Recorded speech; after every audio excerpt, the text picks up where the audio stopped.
everybody. Welcome to Mystery with Mr. Bejic. We are here today with my friend Vincent McConnell from the channel Nuke Hoax 2024 and my other friend Jake from Greece. And we will maybe have some other guests during the night to talking about the Zodiac Killer mystery. So it's been a while since the last time. I'm sorry. I'm really sorry. I've been not well. So um, it was a really big flu, and I start to recover slowly. But it's great to see you both and see you everybody in the chat. Have that Basterio, Sozi, Anthony. We have Cheryl. Hello, Cheryl. Hi, everybody. Hello. How are you doing? Doing good. Good to see Vincent here. Yeah, that's good. That's great. That's always great to see you. Oh, And good to see Shake and Jerome as well. Hello. How are you? I'm doing good. That's great. that's great. So today we want to start about this mystery about the Zodiac Killer theory. Jake, Cheryl, Vincent, let me know. We want to start a conversation. I've been watching Vincent's channel. He's been doing some really Yeah, that's what I was telling him just before starting, that I have watching a lot of his video. Yeah, and He's really active. Shake's been telling me a lot about his stuff, and everybody's really been doing the last couple weeks a lot of stuff on Zodiac Theory Discord. There's been a lot of really great things that have come up. So I'm gonna let one of the gentlemen go first. Okay. Hello, Azog. Hello, Hard Student. Jake, I give you the mic, my friend. Thank you so much. Unless Vincent wants to go on first. Vincent, would you like to begin first? Do you want me to say a few things? It's up to you, my friend. You can. I'm just I'm making false fingerprints right now to leave fake clues for the police to run all around town with, because I enjoyed needling the blue pigs. Oh, so, that's fabulous. Okay, I thought you might be cooking up something, but it's that's actually great. But essentially don't the same. read it. What is that? I am Ned. I am not Paul Avery. Oh, Right. is it a sticker? Right. Wait. Okay, so it's been a busy That's cool. Period for everyone. True. Were the original ones square or circular? I'm not sure.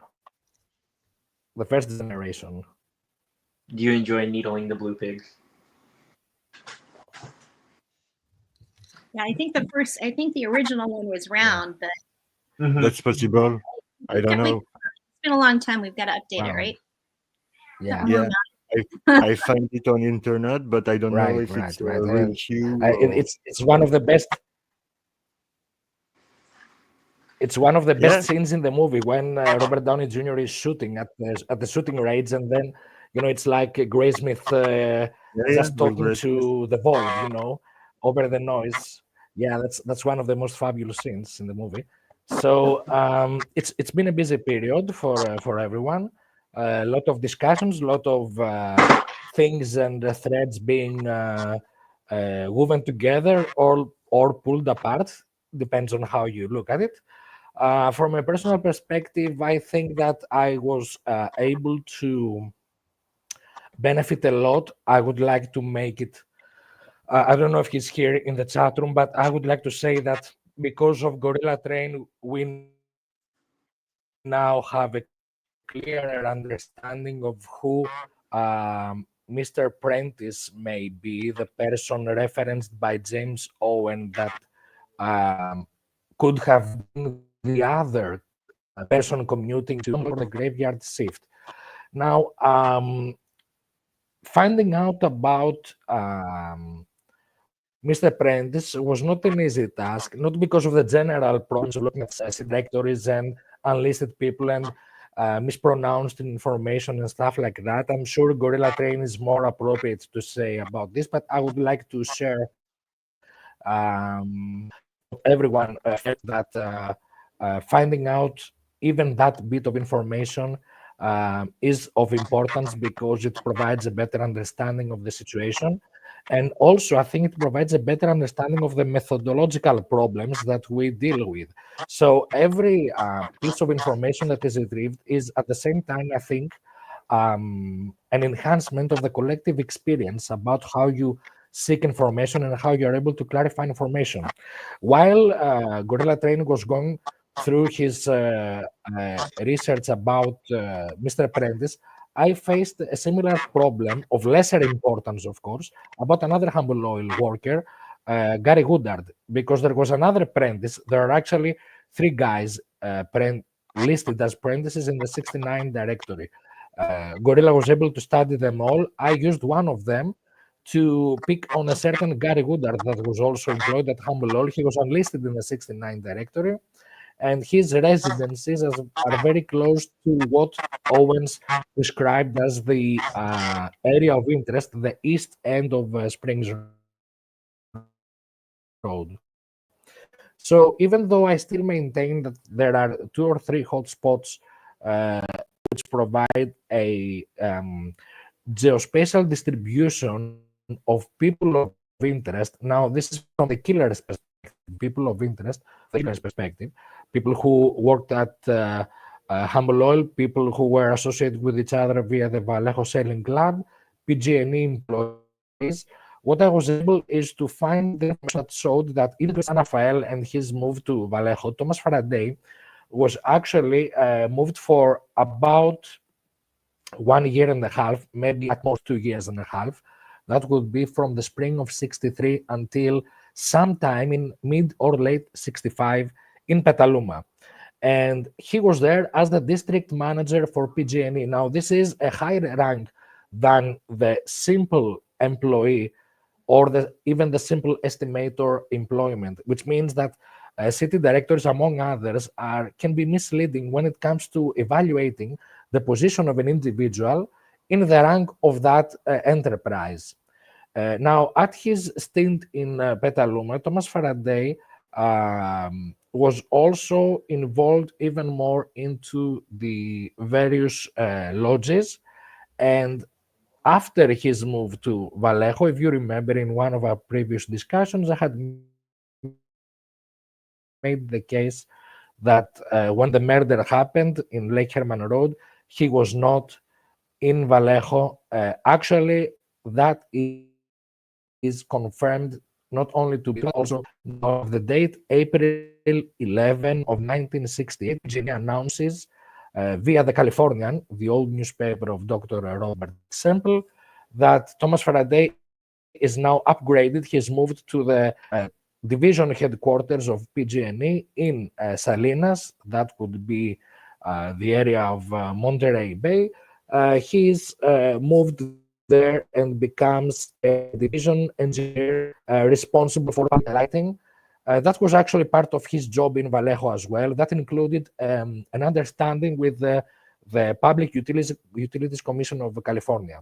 The acronym is PUC. It's the same pronunciation as the Pacific Union College. We had a discussion, among others, in Zodiac Theory Discord about the importance of acronyms as reference indexes or pieces of cipher. It means that you can substitute one piece of information with another. So April of 68, Thomas Faraday moves with his wife to Salinas. That is the official resume of the company. I assume he was commuting back and forth. Jane Faraday was still employed at Travis Air Force Base, to my understanding, but it is now fact that he was not there when David Faraday was murdered. Now, this mirrors the absence of the Robbins parents from their house at the night of the event at the Belgian consulate, when Stan was murdered. This is a very interesting piece of information, and also for another reason, because April 11 is a date of interest. You have April 11, 1970, the murder of Barbara Batesky, very close to the residence of Dr. Eduard Charles Adams, who was threatened with the letter 6 months to the date. That would be also 1 year precisely after the time letter. You see this kind of very neatly OCD aligned divisions, time slots being neatly over layers in vertical and horizontal aspect. The best way to understand it is to watch it as circular projections being layered on top of each other, because a circle is a two-dimensional shape.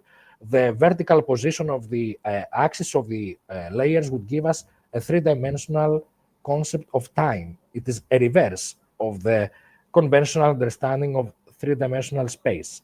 And so April 11, 1971, we have the murder of Kathy Bilek, for which Carl Francis Werner is convicted. It's a very odd parallel mirroring of events. Also for the reason that because Villa Montalvo was, as it is known, the former residence of the Irish mayor of San Francisco, James Duval, and also inaugurated the statue of Robert Emmet, whose name is still a mystery how it ends up October 5, October 6, 1967, at the Golden Gate. Also, we have the statue of the relation of the dragon card, the Don Quixote statue. So that's a second reference of the same type at the same location of the killer. Now, the understanding that I'm trying to develop about the timeline of the Faraday family is important also for two other reasons, and I will shut up for the first time with that. The first piece concerns the background of the Faraday family in the 1930s in Oakland. My information shows that the Faraday family were actual direct neighbors of the family of Leo Schwennen, his parents, and his brother Victor Hugo Schwennen, who was employed in construction in Oakland. It also shows that there are two other neighbors of interest: the mother of Kathleen Jones, who was a swimming champion, and also the woman who is submitted by Edwards as his witness for his second marriage. That woman married an officer of the Alameda Naval Air Station. She was a neighbor, a very close neighbor of the Jones family, the Corliss family, actually, and also the Faraday trainers. There's a great deal of women activity there. That woman knew the Klingel family from that background, and also there is an involvement of a branch of the Eaton family. The grandfather of that Eaton household operated a printing and stationery business in San Francisco. I'm trying to establish an actual link with the more famous East Coast Eaton paper factory. And the second piece of information concerns the activities of Myra Faraday. She was a nurse, she was an active nurse, front-end nurse, as we used to say. After World War II, she was very active in the San Francisco County Association of Nurses. She was actually the president, and she was involved also in the State Association of Nurses in California. And when she retired from the active syndicalist, let's say, activities, she married Colonel McKinley, who is directly related to the president, McKinley of the United States. These are still open pieces of information. Myra Faraday was a very notable person of public interest in San Francisco, and she had been appointed in the early 50s by the then mayor of the town as head of the civil defense. And I will put a full stop here so we can continue with the discussion. Thank you very much, everyone. Thank you very much to you. And yeah, it's really fascinating. And just before continuing that, we have a question here from Randy. I prefer to do it right now like this. You don't have to wait for years. What do you think about Bob Hauser as a Zodiac suspect? About me, I don't know the guy. Is this a beekeeper? I have an interesting opinion on Hauser. I have an interesting opinion on Hauser. Sorry, Cheryl, excuse me. No, please go ahead. I mean, I really am not sure who Bob Hauser is. Is this the beekeeper that we're talking about? No. Well, the full name is Robert Randolph Hauser. Essentially, he was born as Spittler, but he took the name of his mother's second husband. Both Spittler and Hauser families originate from Switzerland. Hauser was first looked into by a member of the research community, of the Zodiac community, Rai. He was very interested into how Hauser's shady latter-day political activities, but also his whereabouts, evolved over time. His stepfather's brother was the famous violinist and actually a singer to the San Francisco orchestra, Frank Stanley Hauser. And that is a very important piece of information. Hauser seems to hold residences in Vallejo, Benicia, and Napa, and San Francisco at various times. So, among other things, he seems always able to have a hiding place or a safe house, so to speak. There are a lot of interesting pieces of information. He was born in the late 30s. The exact date eludes me at this point. I apologize. And his mother, her maiden name was Wiley. She is connected to the husband of the senior brother of Donna Lass. She was also a Wiley. But genealogy aside, Hauser is an interesting character. He ended up proclaiming himself a neo-fascist, a Nazi, openly. And he also had some very weird YouTube videos that would include also the murder of Elizabeth Short. I developed a hypothesis where Hauser could be a local liaison of the main offender. So I'm deeply interested, especially since I found out that Frank Stanley Hauser knew the business associate of Eduard Edwards from Marin County. It should be noted for the sake of discussion that Frank Stanley Hauser knew personally their own family. They were together into some weird folk music excursions into the North Bay area. They would go out dressed like, let's call it folk era outfits. And Frank would have his violin together and, they would have picnics and he would play from his violin and they would hold snatch games like RuPaul, but I'm sure that, they were having various stuff going on. So he's an interesting character for sure. Great. I hope it will respond to Randy's question. So if you want to continue to the discussion, Cheryl or Vincent, about what Shake has to say or something else, go ahead. You're muted, Cheryl.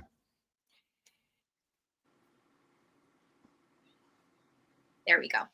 I just want to say thank you to Shake. I know he's been doing a lot of work, but I know that Gorilla Train, even though he's not on here, I wish he was here to talk about his work, because I know that he put about 6 weeks in of trying to track down Mr. Prentice, and this is something that's been going on for quite a while. That to not even be able to nail down exactly who he is. I think that took quite a feat. I know that he put in a lot of work, and then I know that Shake and Craigle also chimed in with a lot of really good information to try to really narrow it down to exactly who we're talking about. So, especially since we really weren't even sure of the exact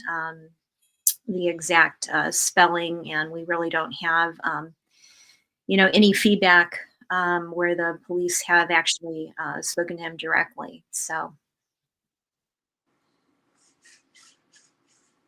yeah, Vincent. Yeah, he's been rubbing around all of his Play-Doh. He's playing with Play-Doh, rubbing it all over his sweaty face. Yeah, you're playing with a paraffin bowl. I know. I need some paraffin wax to really mess with it. Jeez, where to begin? Yeah, one thing I do wonder about is how might the sweat be collected that one could use to leave false clues for the police to run around town with. I think maybe tucking a paper towel under the armpit and just running around and then dabbing that onto a paraffin wax mold. But there's with this case, there's like so many. It's such a rabbit hole that it's like I don't know where to begin unless I'm prompted with like someone's comment. It's like, oh, what about this? And then I actually know about, like, I don't know anything about Waughauser. Let's start with something that you are working on for now. Yeah. I'm working on demonstrating the feasibility of planting false fingerprints onto paper. I did a bunch of work on the Exorcist letter. The palm print is an outlier. Oh, let me see if I have something here. I don't know where I put it in this mess.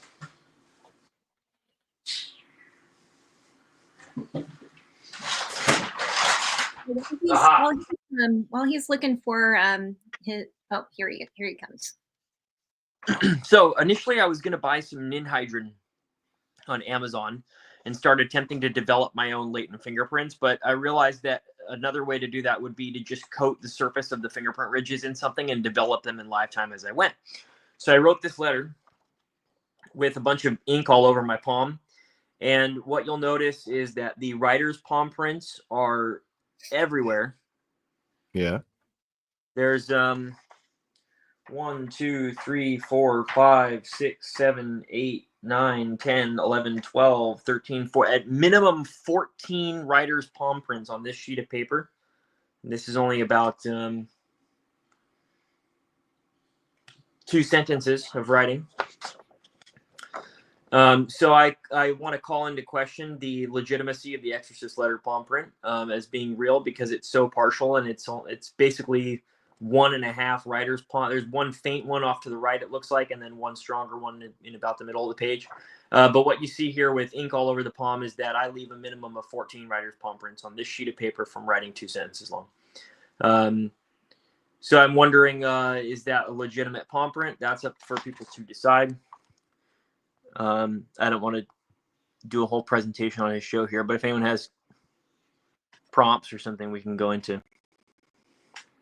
No, I actually thought that when I was watching that it's a really good point. I mean, for you, if he was wearing gloves and to just end up leaving one partial palm print on the page, it's pretty obvious that that was planted, and if so, it's obviously not going to be his. And then the question comes to, okay, well, how does he get a palm print to be able to put that on there? And I actually, when you were using the Play-Doh, I thought back to when I was doing psychotherapy and play therapy with kids. I mean, one of the things we would give them would be, the sculpting clay and things like that. And I was thinking, okay, well, if he was in a, in some kind of psychiatric facility at one point, how easy would it be to like just pick up that sculpting clay that, you just, they work with it while they're, even if they're not making anything out of it,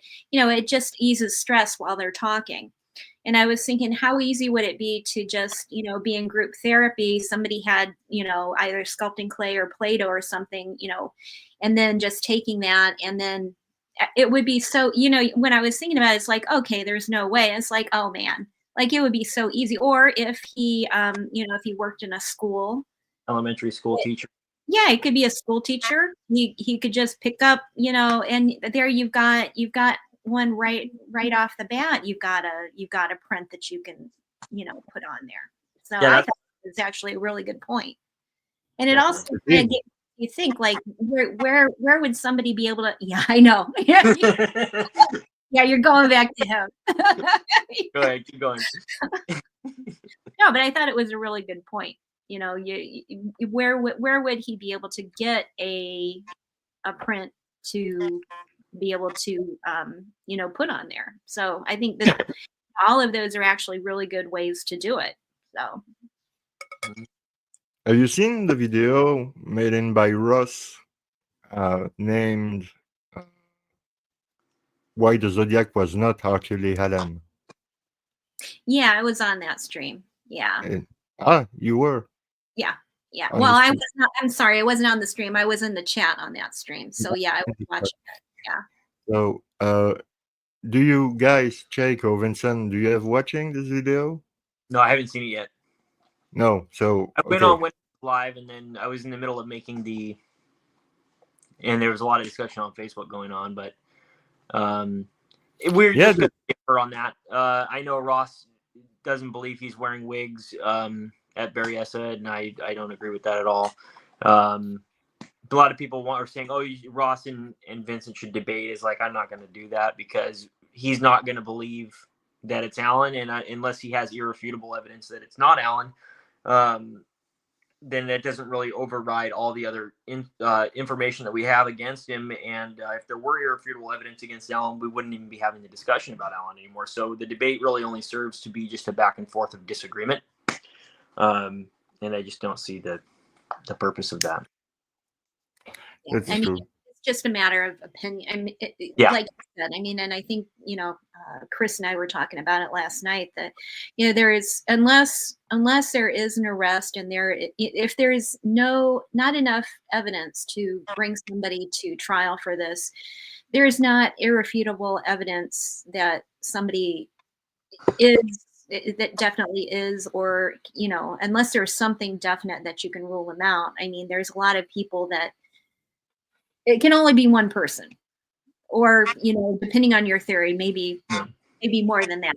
But, it can't be everybody's POI, so for everybody to be so in their camp on who it is, I mean, it doesn't really do any good to everybody to keep, hashing it out when pretty much all of it is subjective. In fact, Vincent was talking about that, how to phrase it. Well, I think you said it was either good or bad, but yeah, I mean, if things are subjective, that's your opinion. It's not necessarily something that's objective.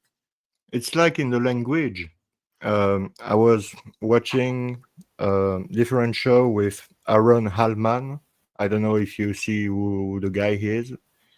The guy is a specialist in ancient Greek, and the guy know what he's doing. He's never proving be wrong, and his study are based on the Bible, but the Bible in Greek. And he was saying that there is different meanings to a word in Greek, in Old Greek, like in other language. And for example, the word Christ, Christos, coming from the Old Greek, sometimes means a drug. Somebody who take drugs.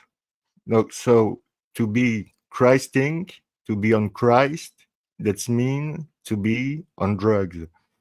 Wow. And the way he explain everything is you have study in the Bible.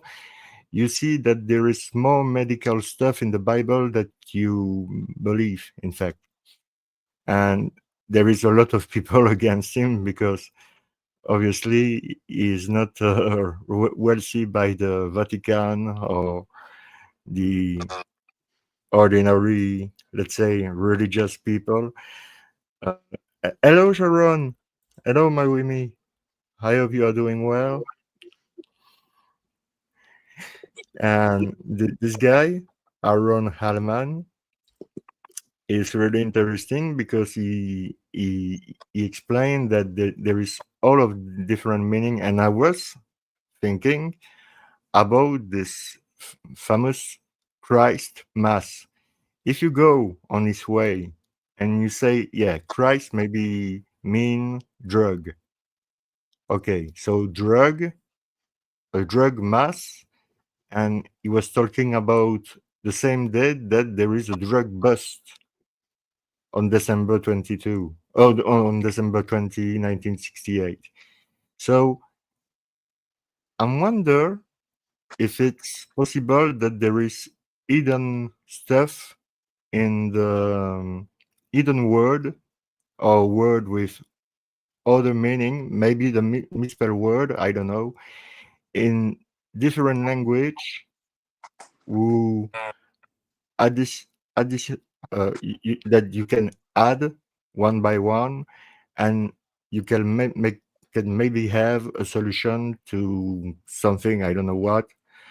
I don't know, but I find it that it was really interesting that just one word could mean, let's say, 10 different other things. It depends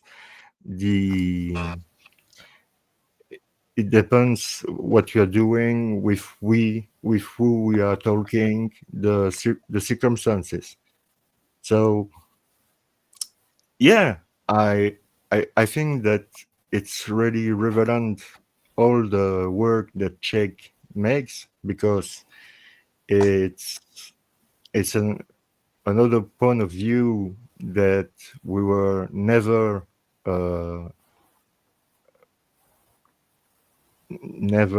let's say present to another YouTube channel about the Zodiac Killer. So that's really interesting. But in the same times, like I say all the time, we are here with Jake, who make a lot of works, and we are here with Cheryl, who maybe have another opinion. Vincent maybe also have another opinion. Me too.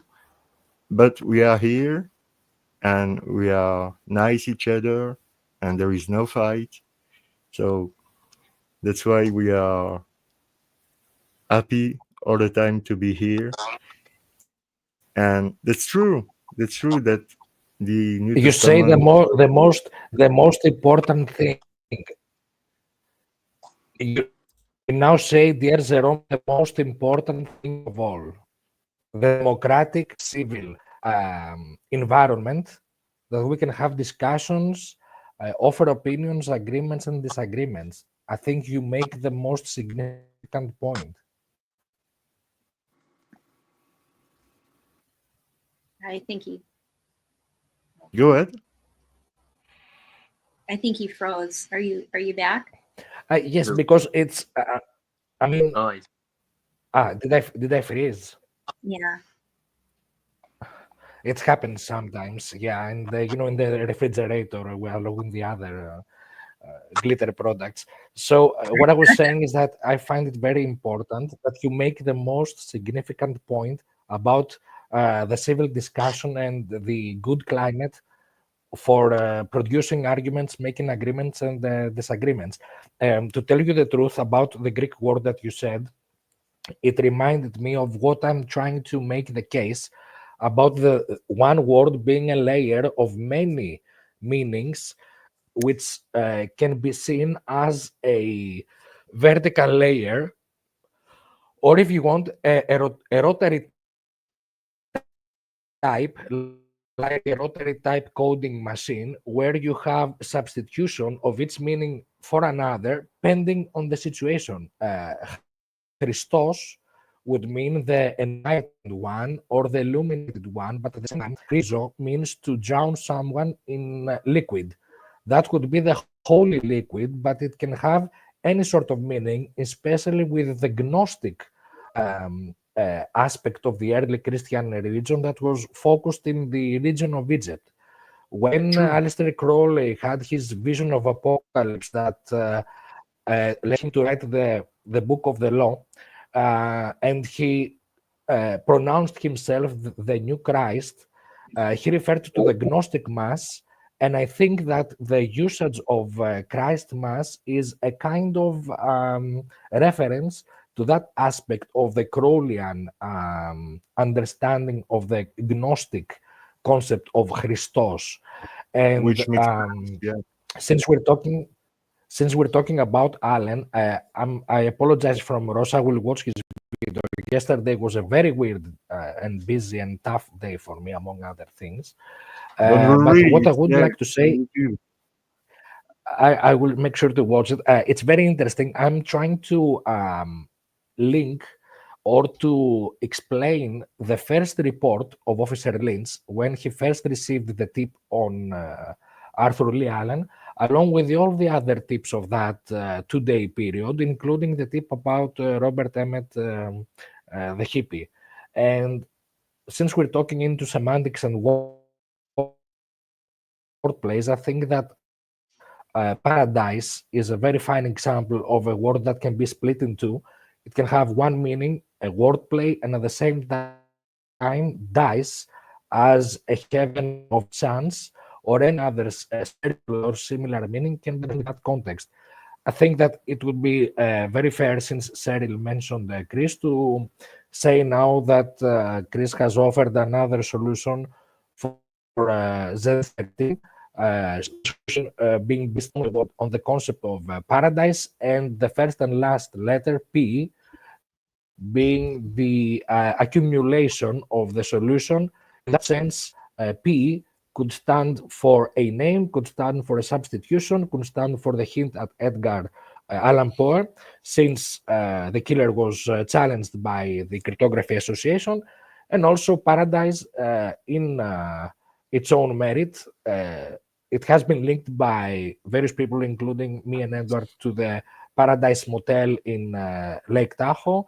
There's also the concept of paradise as the anagram of Piedra in California. Now, this is something that struck me like a lightning, because this is the stomping ground, the background of the Stein family, the Tulare County. And at the time that the family of Stein and Busby migrate from Oklahoma to California, this would be around the period after the Dust Bowl, which was a major historical event that caused a migration within the United States. We have the reopening and the emergence of a logging business activity in an area where there was a mining business in the past. Now, the lumber aspect has been of high interest to me, not because of the suspect I'm looking into, but also because it seems to be everywhere, including the employment of Arthur Lee Allen when he had his third and worst trouble, the 74 arrest. So before Cheney comes to the forefront, you have this chain of events in the summer and the fall of 1969, where Officer Lynch is first tipped about Arthur Lee Allen. Now, if Robert Luce, his employer at the Richfield Bob station, was behind the tip of Officer Lynch, I would assume that he would do that after Blue Rock Springs. He wouldn't wait until after Lake Berryessa. And given the context of Robert Emmett and all the other weird tips in the 2-day period of 5 and 6 October 69, because Lynch seems to have followed up directly on these occurrences, and since both, as Richard has pointed, Richard Grinnell, the good citizen and the concerned citizen communiques were directed to Officer Lynch, and it's impossible for the public to have known at the time that there was a concerned citizen card in August of 69. This makes this whole case of tips and occurrences of information very shady or suspicious, in my opinion, because among others, the good citizen communique offers to Officer Lynch yet another address, 56 Beach, like the tips in the same page report of October 6, 1969. Now, one might argue that Robert Emmett was something also sent and leaked from a concerned party that maybe wanted to give a clue similar to the one later on offered to the inside the Dragon card. Aside from the fact of the statue of Robert Emmett that I mentioned earlier, I would like to say that I'm in possession of a newspaper clipping where the Robert Emmett and Hippie are together in 2 consecutive articles. One is about a murderer and rapist by the name of Robert Emmett. That's quite an information. And about a hippie in San Rafael that made the news because he didn't want to have a haircut. I'm sorry? Vincent, do you have a question? The one that's Yes. a murderer And is so Robert, not the hippie. We couldn't hear you, Vincent. The one it's that's the not a hippie. the rapist and murderer was, Yeah, not a hippie. yeah, he was not a hippie, but there was a consecutive newspaper clipping about a hippie, and that's the only combination that you can meet these words together. So since we know, and many fine researchers have demonstrated, the sources of many of the cut and paste messages coming from seemingly irrelevant contemporary pieces, one would make the case, was this the inspiration for the leaked information tip to the press or to the police or whoever it was? Because we don't have the source of these compressed tips in the 2-day period of October 5 and 6 of 1969. So for me, before Cheney, the more important angle is that what happens in the summer and fall of 69 with Allen. The question is, in my understanding, Arthur Lee Allen knew about the past of John's mother. That can be at the same time a case for Allen, and at the same time a case for Allen being in the target of another person who is the Zodiac Killer. And the third angle is the lumber community of business, including the Jaeger company that Allen was employed with in September of 74, which could also provide the question, when John's mother was retiring from the Petaluma Boys, who were also participating in tournaments in Rorent Park, was it something that Allen may have known because she was a noted swimming champion in the state of California? When Allen participated in some diving contests in the early 50s, she had her last participations again in the same region. So these are very fine questions, I think, which can be interpreted either way. And so it's not a case of making the case for or against Allen. In my opinion, what information for me seems to show is that he was also a convenient target for the killer because of his pedophile criminal activities. He could be a very fine fall guy. He was a criminal anyway. But of course, there's always the chance that I'm totally wrong. He was any information that comes in for whatever reason, from whatever standpoint, is an information that is useful. And so that would mean that if Allen was not the killer, then Cheney is brought into a very bad spotlight for himself.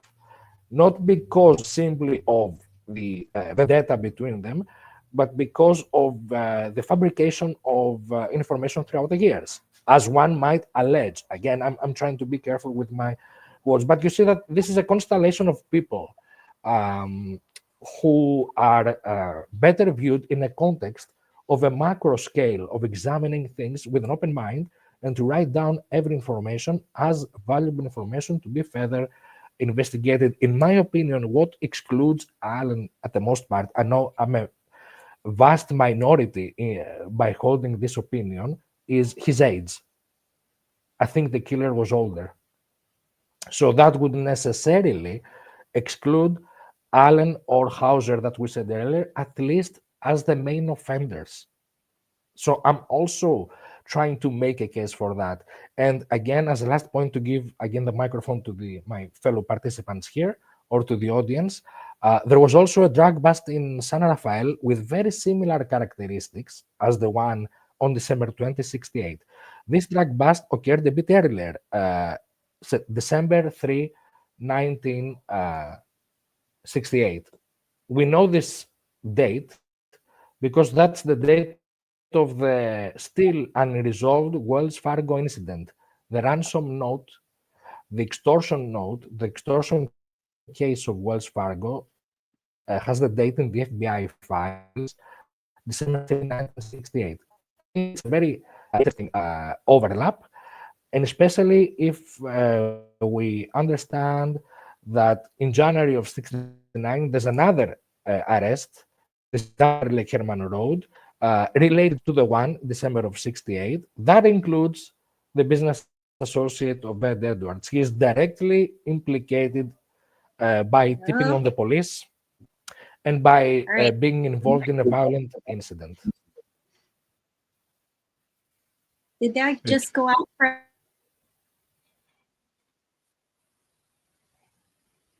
I want to respond to what ShakeDogShake says about the age of the killer. This is from the Blue Rock Springs police report. Michael states that he could possibly recognize responsible if he had a profile view, as this is the best view he had of the subject. Stated subject was a white male, approximately 26 to 30 years, was unable to judge real well what his age was. States he feels sure the subject wanted to make sure that they were dead.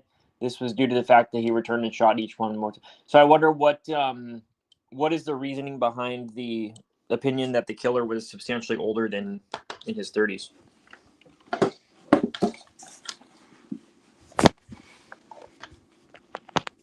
You mean my personal opinion?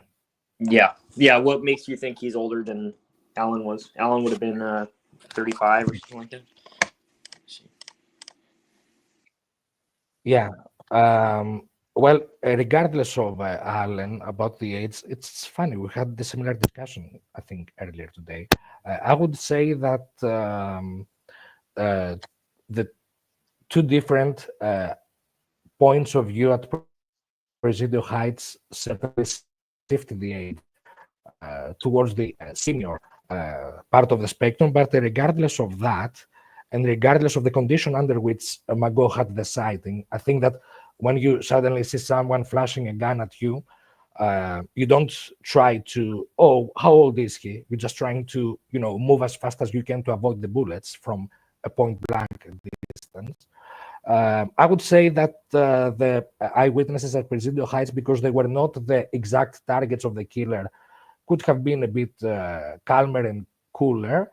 But I would say that I dare say, even independent of that, to me, this is a seasoned monster. This is a seasoned predator. This is someone who is street savvy and in his method accumulates very dark experience of some decades. The fact that we don't have an unbiased witness to say he was at the 1825 age range opens the way for all other interpretations. He was not 18, he was not 80. There is a calmer condition for the eyewitnessing accounts at Presidio Heights that shifts slightly the age spectrum, but even I would dare say, independent of those settings as well, were under some optimal conditions. I would dare say that even this can be viewed in a independent hypothesis. I do feel, however, that Mago was trying to survive within flashy moments of bullets and noise and violence, and this is not the best way to make an account of age. Again, always with the margin of being wrong. Yeah, I also think that like everybody ages differently. I that if you look at that, it's pretty easy to kind of guess somebody's age when they're younger, but as people get older, I mean, people can vary very widely in how they age. So I think that it becomes more difficult to really guess people's age as they get older. So. Yeah, that's I'm true. 43 now. Yeah. Can't tell how 45. Zodiac was. It's probably a bit hasty to be saying if someone's age excludes them as a potential suspect. We have, for example, the Falk report. The suspect that was observed by Officer Falk was a white male adult, 35 to 45 years. I am not saying this is evidence that it's Alan or anyone in particular, but it does show that I wouldn't exclude Alan based on age. Alan would have been almost 36 at the time of the Falk shooting. He turned 35 right before Lake Herman Road, and then 36 right before December of 1969. That would put him at 35, almost 36 years old, which is right within the window of the 35 to 45 by Falk. Again, I don't think these age descriptions are really accurate anyway, but to exclude a suspect based on his age is probably premature.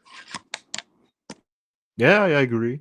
I would agree with that as well, Vincent. I think as far as excluding him, it would be the age would be difficult to do that. I mean, the question of the day today on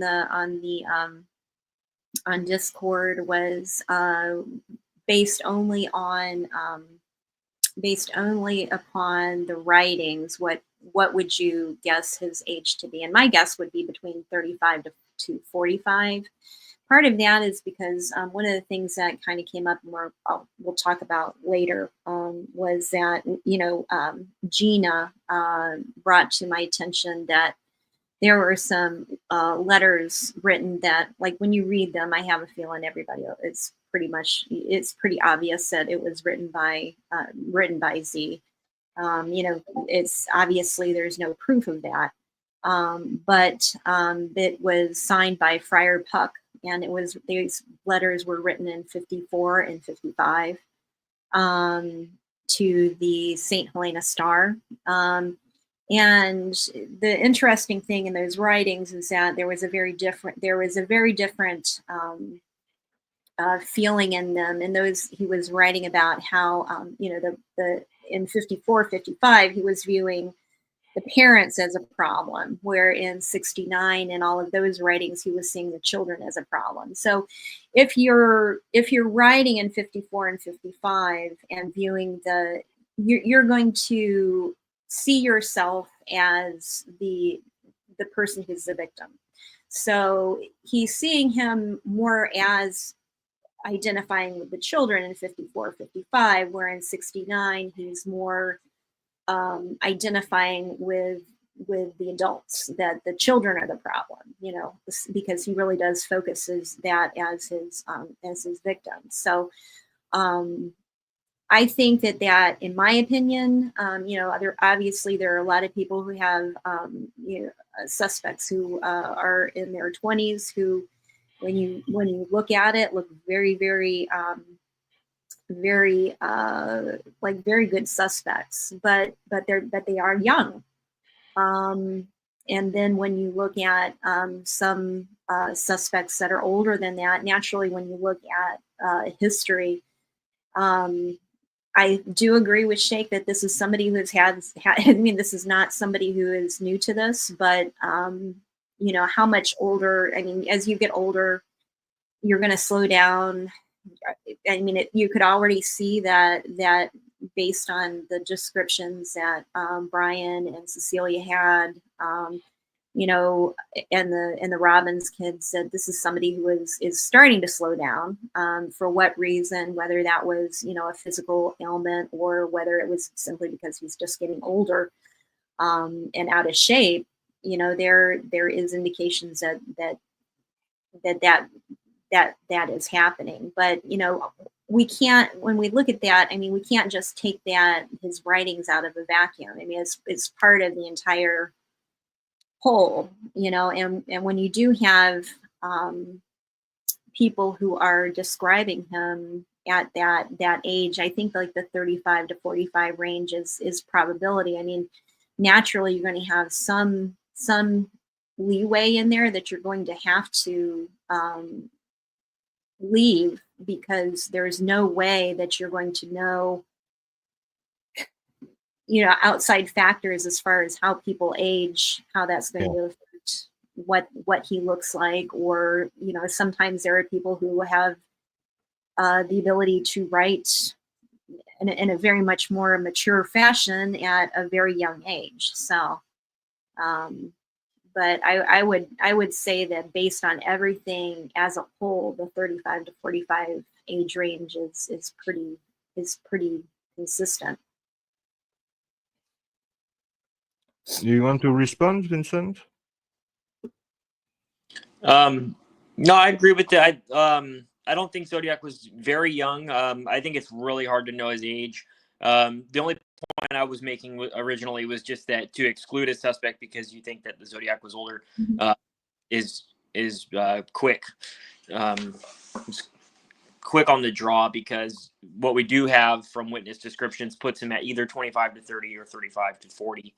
And that wouldn't exclude Alan. It wouldn't exclude a lot of people in the Bay Area. You know, thousands of men who are between the ages of 25 and 40 at that time. So it's not that I'm saying, oh, that means it's Alan, but I wouldn't exclude him on his age for sure.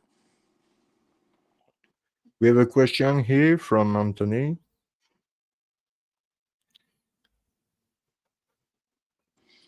Oh, this is my ball game right here. All right, so where to begin on this question? What I want to bring your attention to. Okay, we'll start with holdbacks. So the Zodiac writes the 3-part 408 SF Examiner, Vallejo Times Herald, and San Francisco Chronicle letter and provides some information to prove that he is the killer at the crime scenes. A lot of people look at his itemized list of holdback information and assume that that's the best proof in the letter that he is in fact the killer. But I point to something far more subtle and often overlooked. Zodiac claims at Lake Herman Road that he taped a flashlight to the gun barrel of the murder weapon.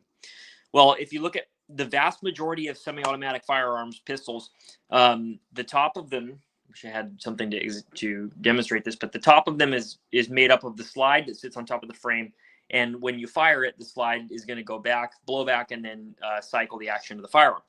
So if you tape a flashlight to that, the vast majority of semi-automatic pistols and sidearms are not going to allow you to tape a flashlight because the tape will be severed when the slide blows back. Well, this is the Lake Herman Road murder weapon.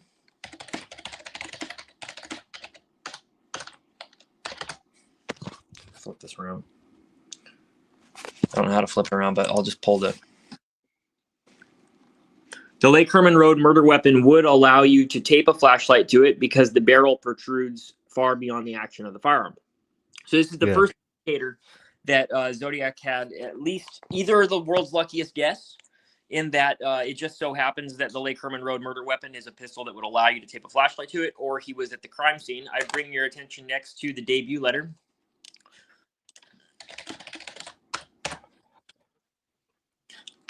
Page 2.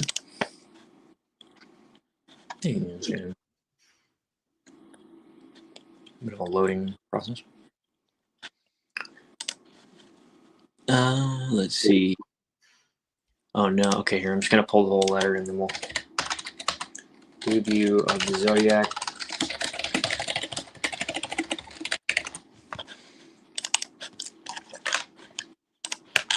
So Zodiac, what the heck? Says on the 4th of July, I did not open the car door. The window was rolled down already. The boy was originally sitting in the front seat when I began firing. When I fired the first shot at his head, he leapt backwards at the same time, thus spoiling my aim. He ended up on the back seat, then in the floor and back, thrashing out violently with his legs. That's how I shot him in the knee. I did not leave the scene of the killing with squealing tires and racing engine. Okay, so couple points here is that this is a very narrative type description of the events happening. Generally, when someone is making up lies or describing an event that they can't personally relate to, linguistically, the word I is omitted. What we see with Zodiac is this first person narrative description of shooting Michael Mageau. And he also gets a point of information incorrect in saying that Michael Mageau was shot in the knee. That's not actually true. But somebody who's reading from police reports, medical reports, and so forth, and fabricating a story that they were at the crime scene would not have made this mistake. They instead would have gotten the information correct, most likely, saying, oh, I shot him in the leg. It appears from Zodiac's perspective that he believed he had shot Michael Mageau in the knee. And this is further potential substantiating evidence that Zodiac is the killer from the crime scenes. We also see patterns of adaptation that are consistent with both the letter writer and the crime scene offender. At Blue Rock Springs, we have the offender makes a phone call from the payphone booth at Tuolumne Springs, and he hangs the phone back up on the receiver. This allows the police to trace the call, ring the phone back, and according to Zodiac, this draws the attention of a unidentified witness to him and his car.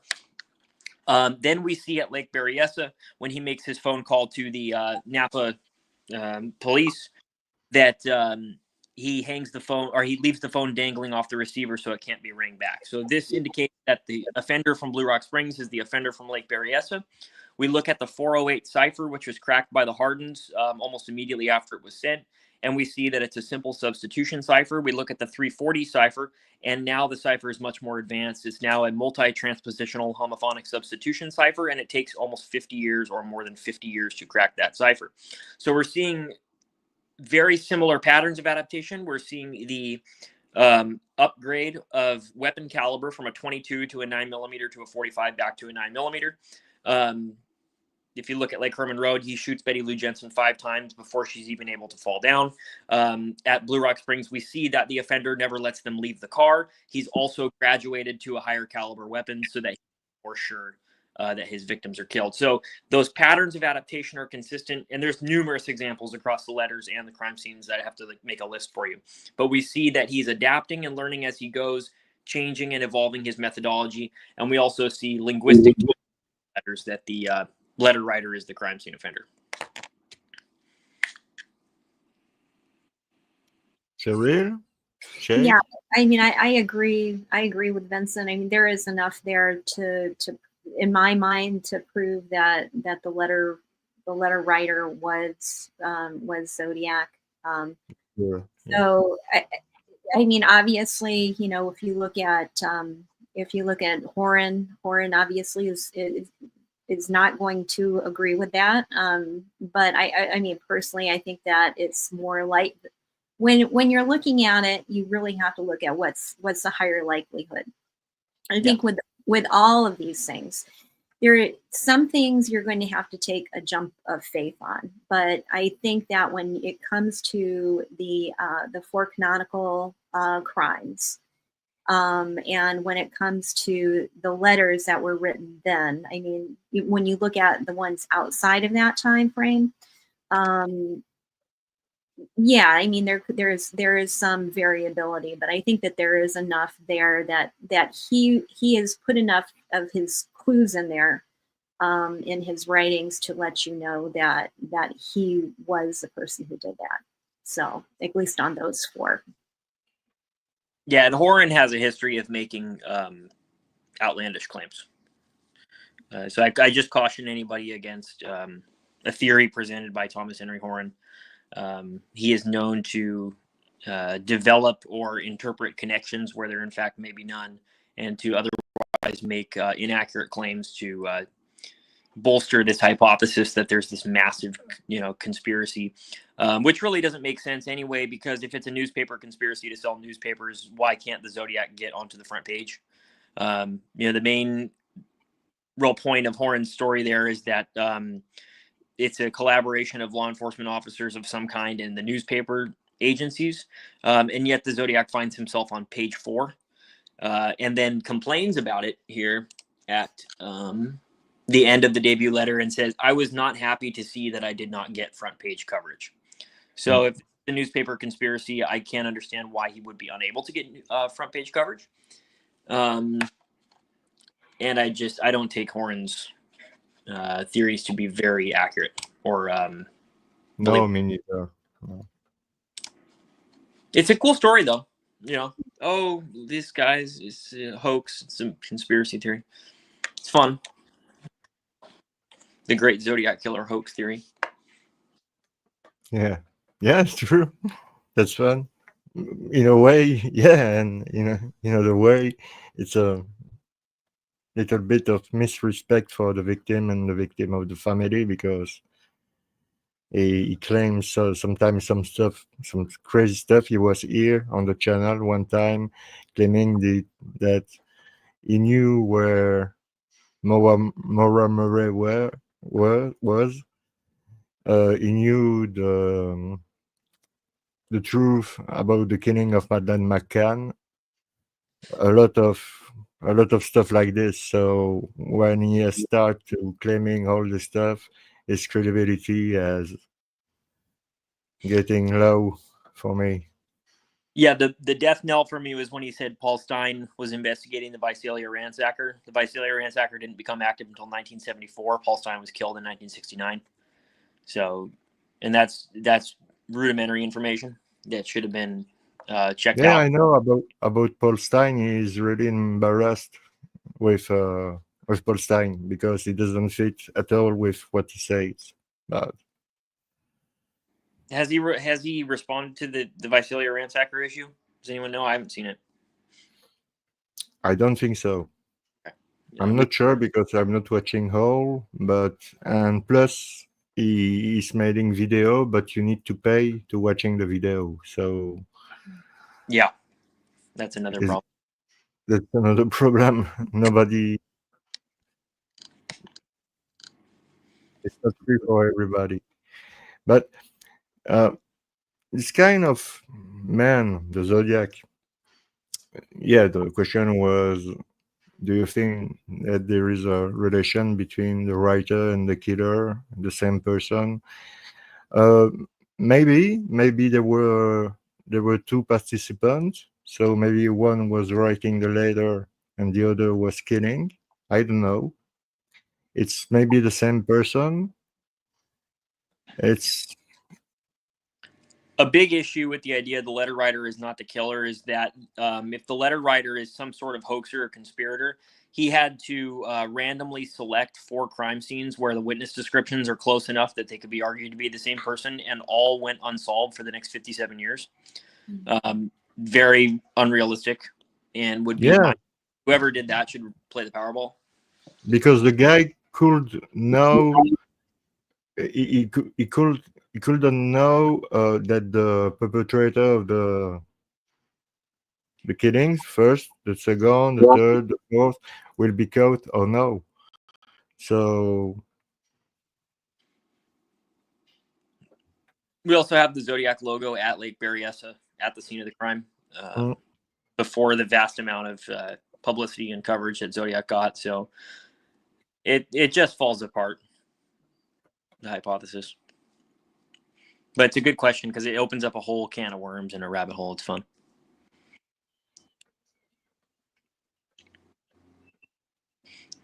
Send us good questions, audience. It looks like Casma has been writing quite a bit. Unfortunately, my eyesight is not that great, so I'm not sure what he's written. He says, I'm a former police officer. I studied psychology in college, and I am in the arts and entertainment. Fact, I write and produce and act in TV shows and whatnot. I'm telling you that all of the suspects that have been blamed for the Zodiac are not correct. I say that because the Zodiac has manipulated the media, what you see on TV. The first report of the night is what you have in your mind for the rest of the day and the rest of your life. He was into journalism and history. In fact, he was a journalism professor at a college. Jerome, you could be correct if it was a female, like a girlfriend. Great possibility of a girlfriend writing those letters, but it's only one person, to be honest. So the implication here being that Zodiac has influence over his historical legacy. Cypher Z13, he says, my name is Texarkana Phantom. That's not verifiable. That cipher is too short to confirm a solution. There's the problem that David Oranchak pointed out that there is only 13 symbols, and to decipher 30 symbols, it's almost impossible because you need to have a lot of text to make different comparison in the text to try to decipher it.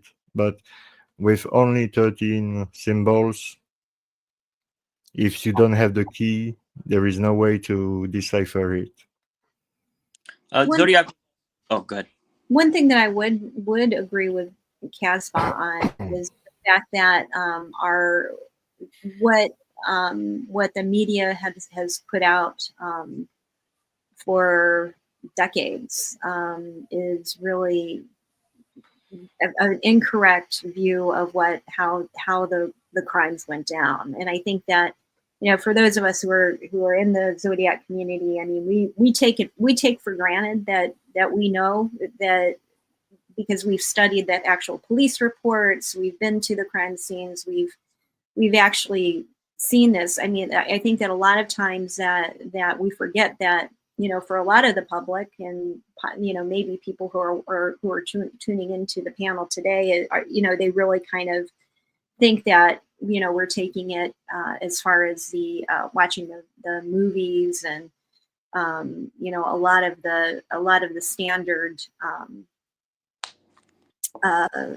viewpoints that were given by media is how we're taking that. But I think that for people who have been here, I mean, we've read the reports. We know that there's a lot more than just the Zodiac movie.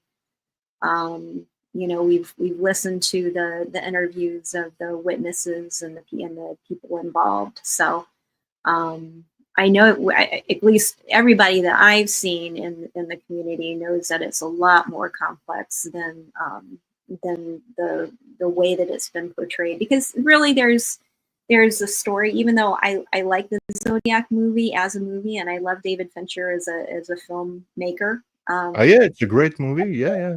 Movie, but I mean, obviously, there's a lot of incorrect information that is given. Oh yeah. A lot, So, because it's based on Grace Smith's book. So yeah.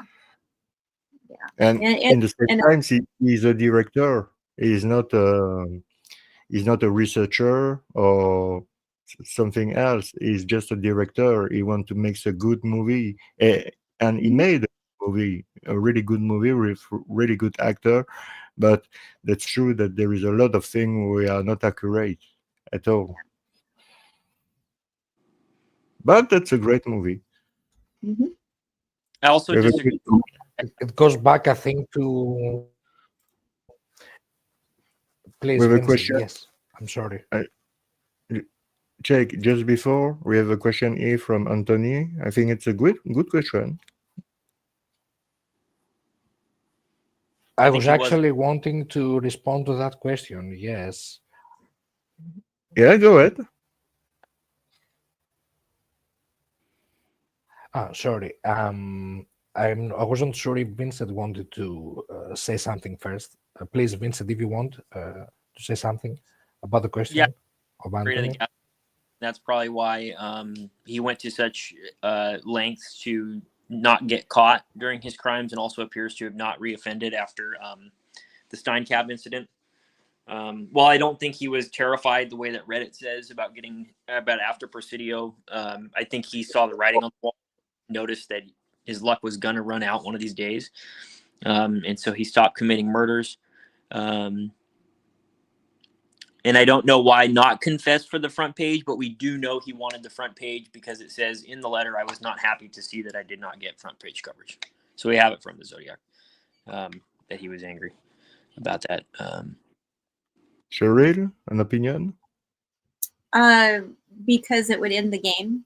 I mean, he viewed this very much as a game. And, you know, the whole idea of playing a game is, you know, not necessary, is to be the winner, but also to make the game continue on as long as possible. So, you know, whether it is writing the letters, committing the murders, he would want to make sure that the game was going on as long as possible. I don't think that he's necessarily in it for the glory. He's in it for the game. Yeah, I do agree. He really does view it as a game. You know, everything that he's given us shows us that this really is. In fact, Chris and I were talking last night about about a theory that he has that I think was really, really good, was that you know, he really is viewing this almost like a game. You know, there's a lot of indications in a lot of his writings that he is taking a lot of the plays and the musicals and the things into account, and how he is scripting this out. but also there is an element of the game in this with the ciphers, and so is he then, you know, using when it goes back to the whole idea of the paradise? Does it mean paradise, or it doesn't mean a pair of dice? You know, is he come up with a game where he's committing the murders as part of his own game? That it actually answered a question for me, because a lot of times when Shake was talking about the Kathleen Johns connections there that he's found, when you look at Kathleen Johns, a lot of times it's very easy to discount her account of that night because it doesn't make sense.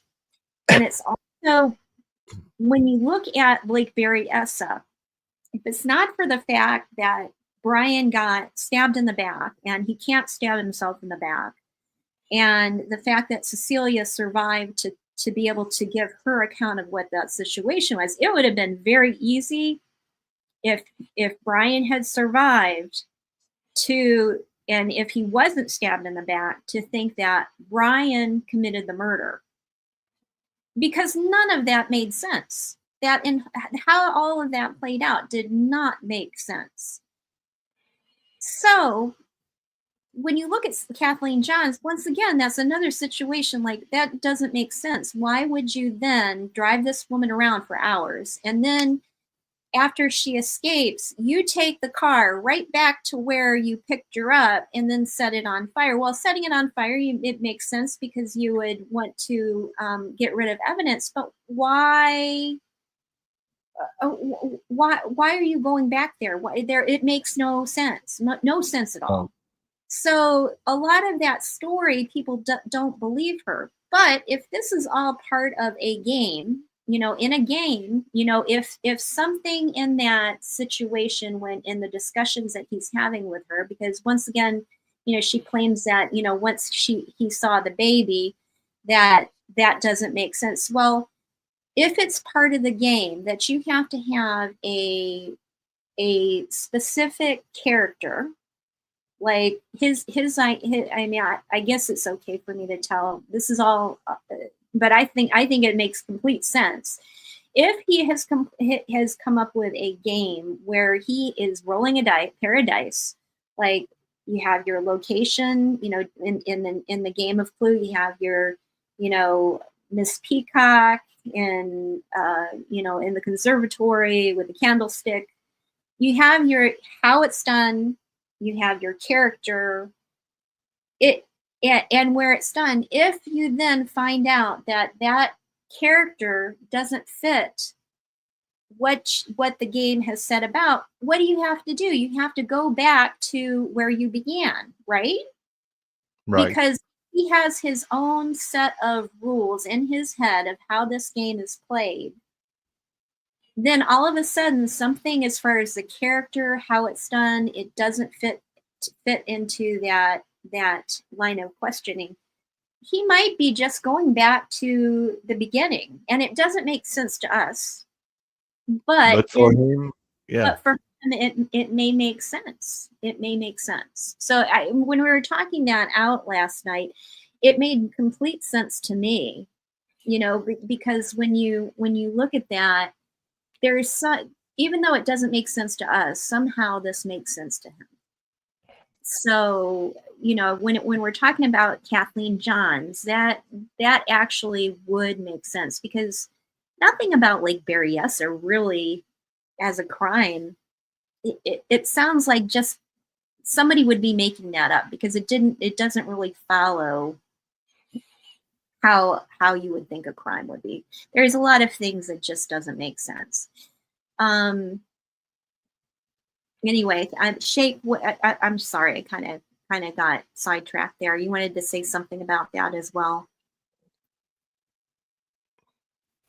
No, yes, I won't, but I want to say that I enjoyed both you and Vincent's inputs and contributions.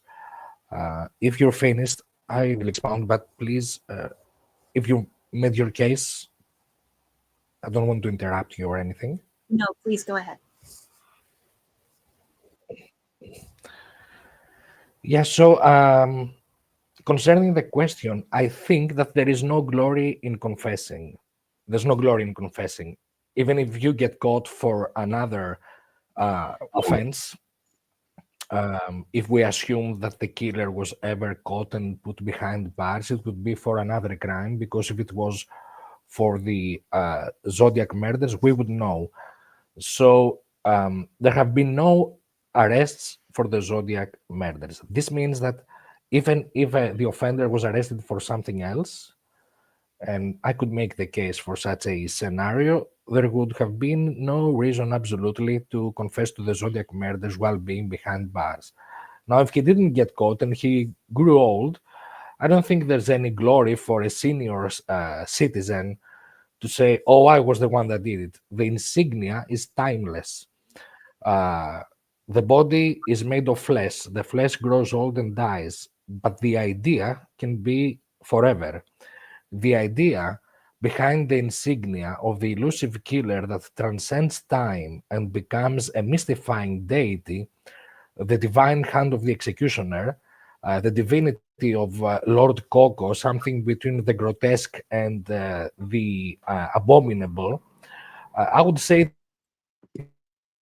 that this image, this symbol, is stronger and more powerful than any human name. So why spoil the fun and the glory of that insignia with the name?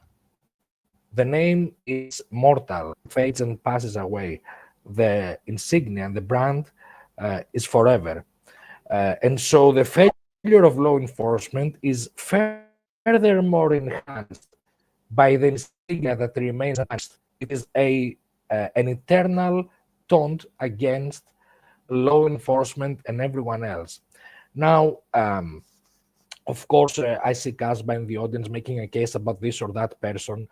I would like to say that what I said earlier about the age spectrum, regardless of Allen, again, it's not because I place so much emphasis on the Presidio Heights eyewitnessing. What I am saying is that this eyewitnessing may very well contradict the sighting of Mike Mago from a superior position of a calmer sighting. Again, Mago could be more precise than the Presidio Heights. What I am making the case about the age is on the basis of this criminal being seasoned, and this, in my opinion, is not only associated with the 55 letters that Cheryl has been so kind to enlighten me personally. I was not aware of these letters, but also because of past murders. I cannot, it is difficult for me to comprehend from a pragmatic perspective how someone can pull away the Lake Herman Road in such cold-blooded, short time frame efficiency without having previous criminal murderous experience. And this opens the way for a whole more broader discussion, which is where I base my hypothesis. I would just like to clarify that. Also mentioned very famous murders. I'm very much interested in those murders, the connectivity that may or may not exist with the case we are discussing. So I'm just saying that in order to say to Casper and other people that it's not like we are viewing necessarily the 68, 69 murders isolated from other unsolved murders in the area. I happen to be one of those that make a good case for the liaisons between these cases. Now, concerning the individuals, yeah, cases can be made. What I am trying to hypothesize for my own theory, and I think it's a method to go for anyone, is that such a method, such a hypothesis must provide a narrative that works end to end, that has no holes, that is not self-contradictory, and does not, and it's not negated by historical facts, like it was mentioned earlier about the hypothesis of Horan. I would like to say, for the record, that I have not read. I'm not aware of his theory because he has these per pay videos, and so I'm not aware of what he is actually making the case. So I'm not passing judgment. But if I understand that if you're negated by facts, then naturally you have a problem of consistency in your narrative. The actual problem that we discussed the previous time we were together is that there is a lack of narrative in general. Now, we have a saying in Greece that nature abhors the vacuum. This means that when you have a vacuum of a convincing narrative, you would have sooner or later other narratives trying to fill in the blanks of the situation. This could be the whole narrative, this could be narrative searches, and I'm sure that many people who have their own persons of interest will sooner or later develop a narrative. The idea is to base it on factuality, and if you do that, then it's I think it comes down to a case of a convincing cohesive hypothesis. At this point, I think that's the best that can be done. I was very mystified because when I was looking into the Jones outliers, I understood that we know almost absolutely nothing about the background of Kathleen Jones. She wasn't born with that name. The Kathleen Jones I had located in Richmond and Albany is a via marriage relative. So what I claim about the genealogy leading back to the German family of Hermann Schussler's wife is true, but it provides the same method of substitute name cipher. One name, two substitutions. There are 3 other cases, all potentially involved with the Zodiac Killer, that could be part of the same methodology. And concerning the February 22 data, have mentioned on this panel that this is a date which is recurring. Casbah makes the case about his boy's birthday. Well, February 22 is also connected to George Washington, and also February 23rd is connected to John Sutter, that we were discussing the other day. So you have major figures of interest. And of course, you have the Hood Garcia murder on Saturday, late Saturday, February 21, early Sunday, February 22. I think the Texarkana murders are a very interesting story. There were taunting letters brought into surface by William Rasmussen, who wrote a very good book, Corroborating Evidence.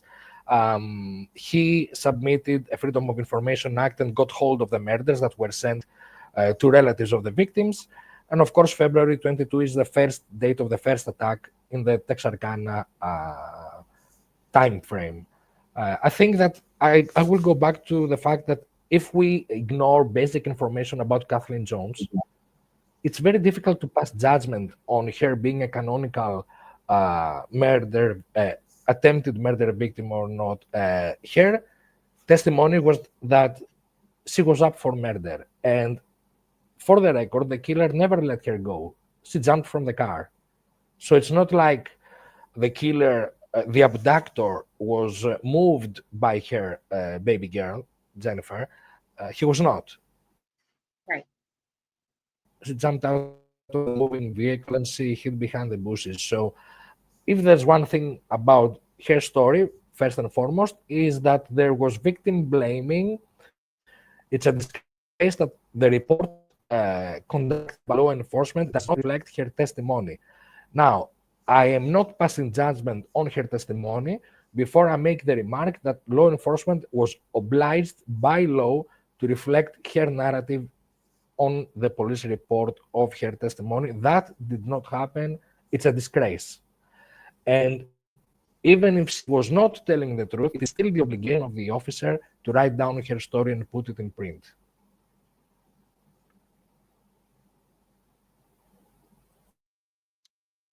Cheryl, Vincent, do you want to react?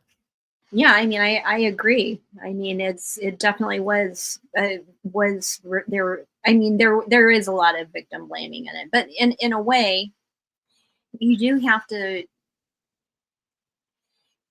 That's the story just didn't make sense. No. I mean, in a way, I can understand I can understand them. They needed to take the statement. They needed to write it down. They needed to investigate it to its fullest extent. But at the same time, if the data that you're being given doesn't make sense, but like once again, like if when I'm saying that is that this is a situation where it probably wouldn't make sense, you know, especially when you compare it to like Berryessa, because like I said, like I would automatically think, like if I was a police officer responding to that, I would automatically think that if Brian hadn't been stabbed in the back and if Cecilia was dead, I would automatically think this is crazy. You know, this is crazy. This doesn't make sense. So I can understand there being some skepticism on the part of the police when they responded to Kathleen Johns. But once again, it kind of goes back to the fact that if the victim that you had picked out suddenly escapes, you return to starting point.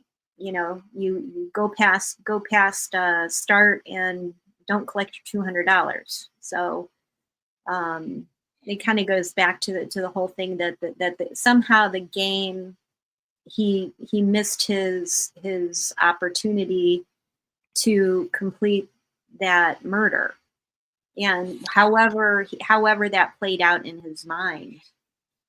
And with Kathleen Jones, why do you think she made up the story with the wheel of his car? Because we know that it was made up, because when the police had found the car of Kathleen Jones, the wheel were really intact. Nobody had touched to the wheel. Yeah, but once again, there's so I mean that kind of goes back to the whole idea, but that doesn't mean that if he went back to the start of that, he may have tightened up, the wheels. I mean, he may have put the wheel right back, put everything back the way that you started. Oh, you think so? That it's possible that is in his mind? Yeah. In his mind, it could, because there are so many things that just doesn't make sense. If he has his own set of rules that he's playing by, which it seems like he does, it would make sense. I would say to wake up in the morning and decide I'm going to go shoot teenagers in the head and then write to the newspapers and try to get my cipher put on the front page of the newspaper inherently does not make sense. And it's not the rational thought processes of a normal human being. So look at almost anything Zodiac does. I mean, why does he have Paul Stein's head? Why is he messing with Paul Stein's body? Why does he have him in his lap? Why does he wipe down parts of the cab that he hasn't touched? I mean, he's doing all kinds of things that don't make any sense. I pointed out before that when he cuts Paul Stein's shirt, he cuts it by doing 3 strokes with a knife. All he had to do if you wanted to get a bloodstained piece of Paul Stein's shirt, would be to shoot him in the back of the head, grab this part of the shirt right here, and with a pair of scissors or a knife, just make one cut and you'd have the whole piece of the shirt. But Zodiac didn't do that. Zodiac took the tail of the shirt and went shh, shh, shh, thereby exposing himself to prolonged time at the crime scene that on the surface just isn't rational. These behaviors are not rational. And a lot of times we forget that we're investigating and researching a psychotic and completely unhinged domestic terrorist. And the things that he does are not going to make sense. I like Cheryl's idea that the wheel could have been tightened back up. Assuming, let's say that Kathleen John's car, if she is a Zodiac victim, which I'm not convinced of at all anyway. But if she is, maybe the wheel didn't fall completely off. Maybe it's so loose that there were oscillations, bumps, and vibrations from the inside of the cab of the vehicle that she had thought the wheel had come off.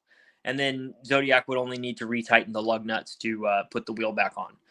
Why he would do that, I don't know. But why did he cut Paul Stein's shirt the way he did? Why did he wipe down the driver's side? He's just doing weird stuff. Like, why reach in through the driver's side window of the cab and try to prop the body up? Like, it's just weird. I guess you could argue he was trying to delay the time of the crime scene being found, but ultimately this is not a rational person. No, for sure. No, for sure. Is the only thing tying Kathleen Johns to Zodiac that she recognized him from the sketch? Is that it? Yeah. And after that, she recognized. That depends. But that depends if you give also the fragments of the Harvey Hans report. So that's another issue there. If there was a later day lineup or mugshot identification, but at the time, yes, Jerome, I think it was from the sketch at the wall of the police department. Yeah, I don't think that sketch looks like Zodiac anyway. So if that's the guy that kidnapped her, then I'd say that guy's probably not the Zodiac. After she was thinking that it was Kane, the assailant, if I'm not wrong. So I like where Cheryl's coming from, though. It's just who knows what was going through this lunatic's mind.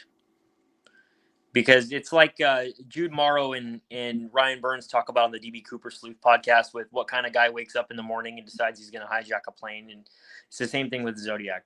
Mm-hmm. On December 20th, 1968, the Zodiac Killer woke up in his bed, and whatever decisions he made, whatever thoughts were going through his mind, it led him down a route of decisions that ultimately brought him to Lake Herman Road, where he executed David Faraday and killed Betty Lou Jensen too. And this just isn't rational. That's not a normal. So anything goes. There was 2 or 3 good questions here. Casbah, if you want to participate to the panel, because it's open to everybody, write to me to my address, to my email address. This is the Zodiac at gmail.com. Yeah. Yeah. This We got it. Ladies and gentlemen, we got him. This is the first address I've created when in 2001, because I was learning about the Zodiac, and in the same times I had access to internet, so it was my first one. There was this one was good. Why is Z13 asymmetrical? Don't know. I don't know either. That's a good question, but what does that mean by asymmetrical? Horizontal, I think. Really? All the ciphers are. They, of course, occupy more than one. If someone knows Kathleen Joe's birthday? Oh, I think Shake. Yeah, I wrote that in. I wrote that in the response in the chat. It's May 30, 1947.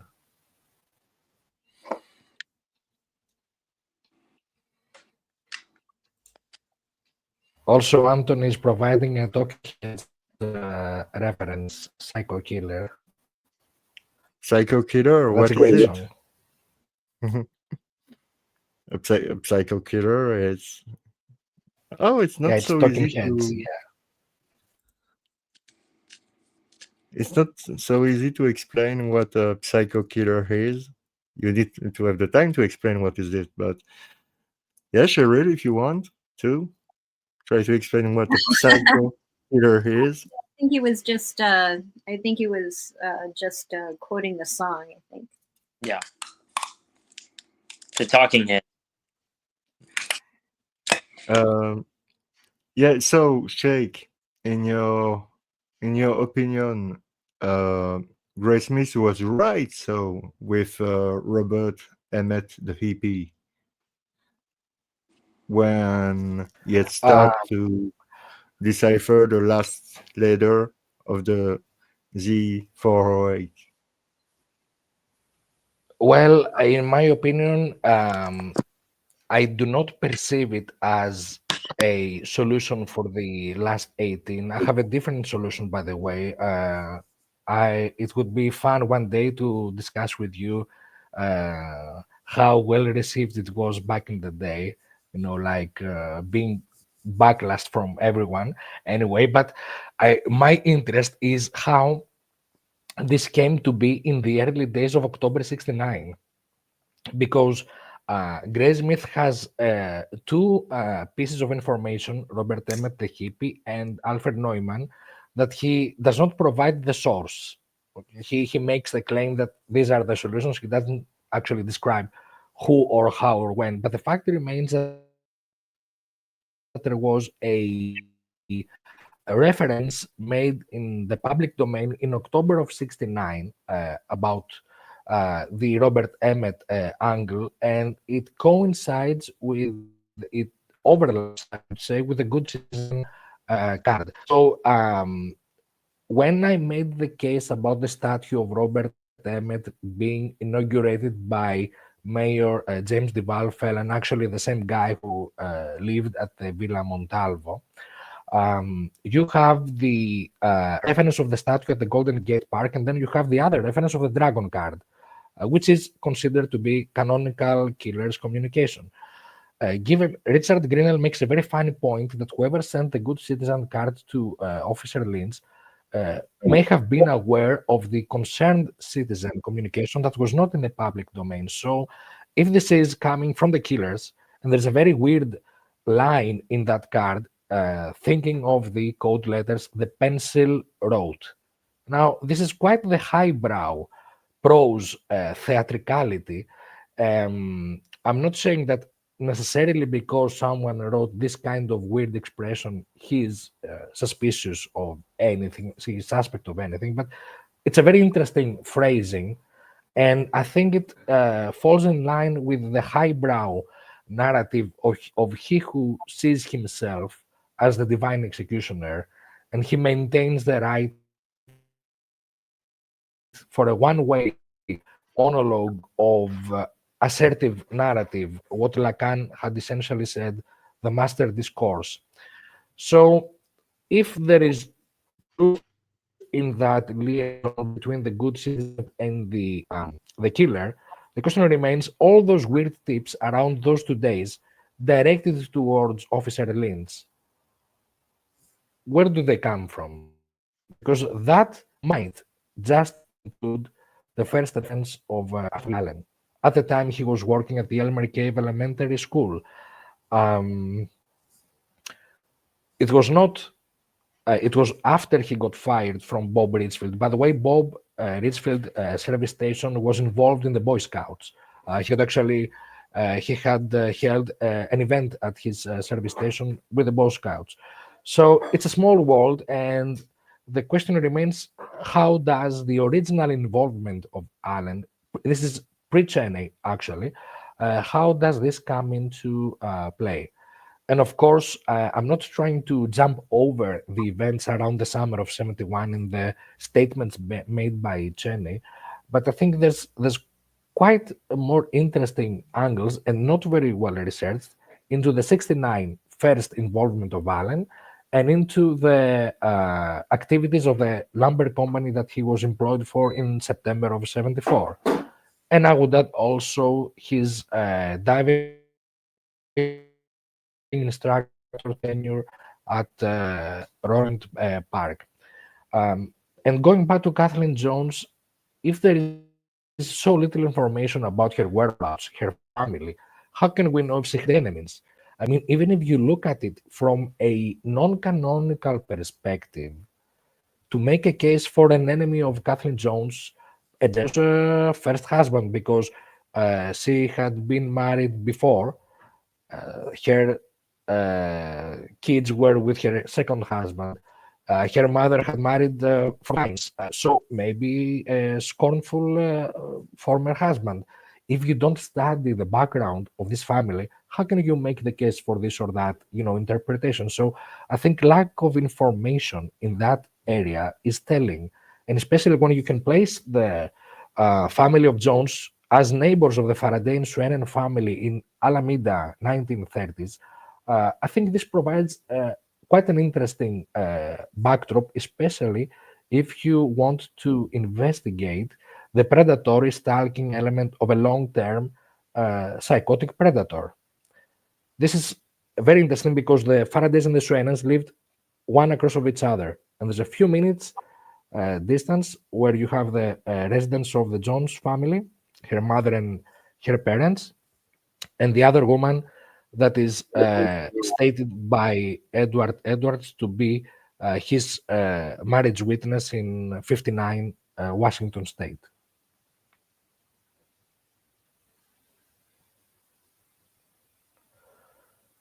So even though Somebody want? these are not conclusive, results, No. it's a work in progress, and it's very remarkable that for 50 so many years we don't have a database of cohesive information about, let's say, the activities of Catherine Jones' family, or even worse, because I mentioned that Faraday was already at Salinas when his son was murdered. Um, we know Salinas not only because of the humble oil story about how they were kicked out of Moss Landing, that presented to you the case that this was the reason why they came to Benicia in the first place, but also because Donald Jean Harden was a teacher at Salinas North High. Now, Salinas North High is very close to the residence of Thomas Faraday.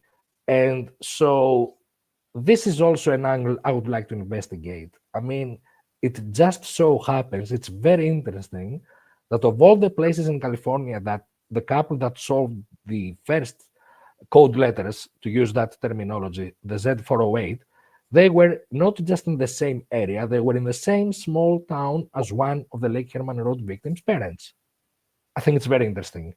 It's again one of those things that you have to put into perspective to see how a killer that whose case covers the whole North Bay area, how you can create hotspots of much lesser range, of a much more compressed geographical interest.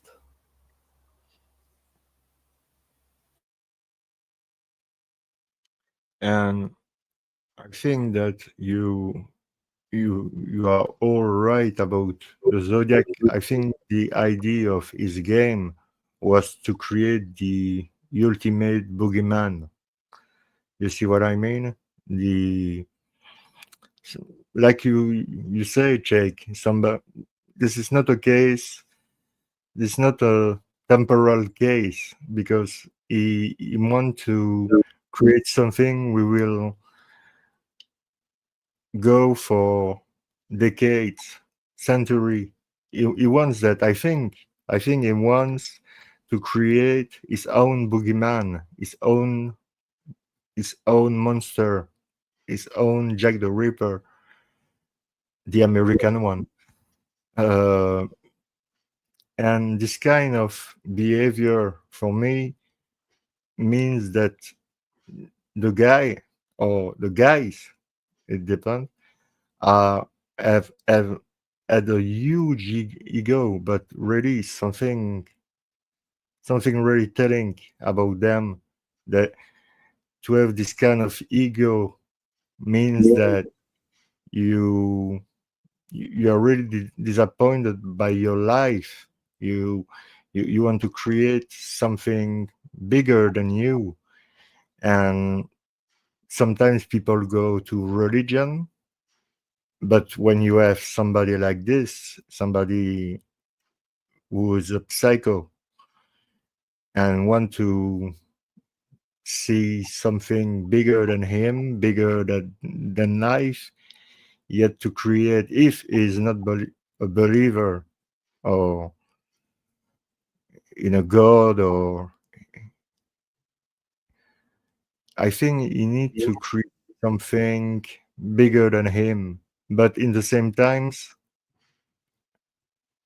something where he is in, he is in plain sight because he is the creator. So the ego is huge, so huge.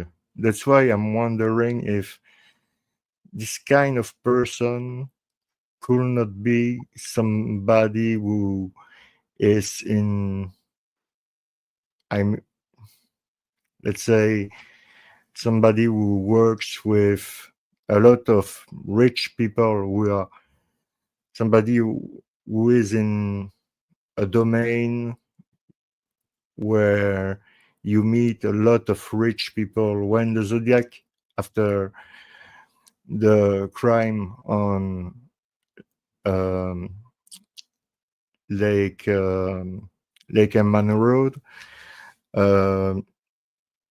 no, Blue Rock Spring. After Blue Rock Spring, he called the police, and there is just a detail which is, I think, important, maybe not. He claimed that the couple is close from the Gulf of Valero, close from the Golf Club. So he knows that there is a Gulf. That's the kind of stuff that rich people make. What people do. That's what they do. They play golf. They play. You see what I mean? So I wonder if it's possible that this guy with this so huge ego could be somebody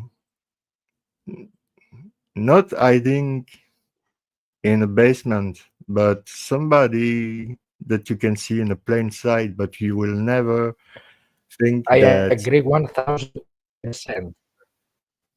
Really? Yeah. Thank you.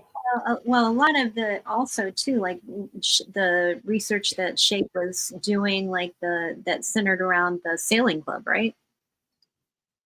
So sailing and golf and.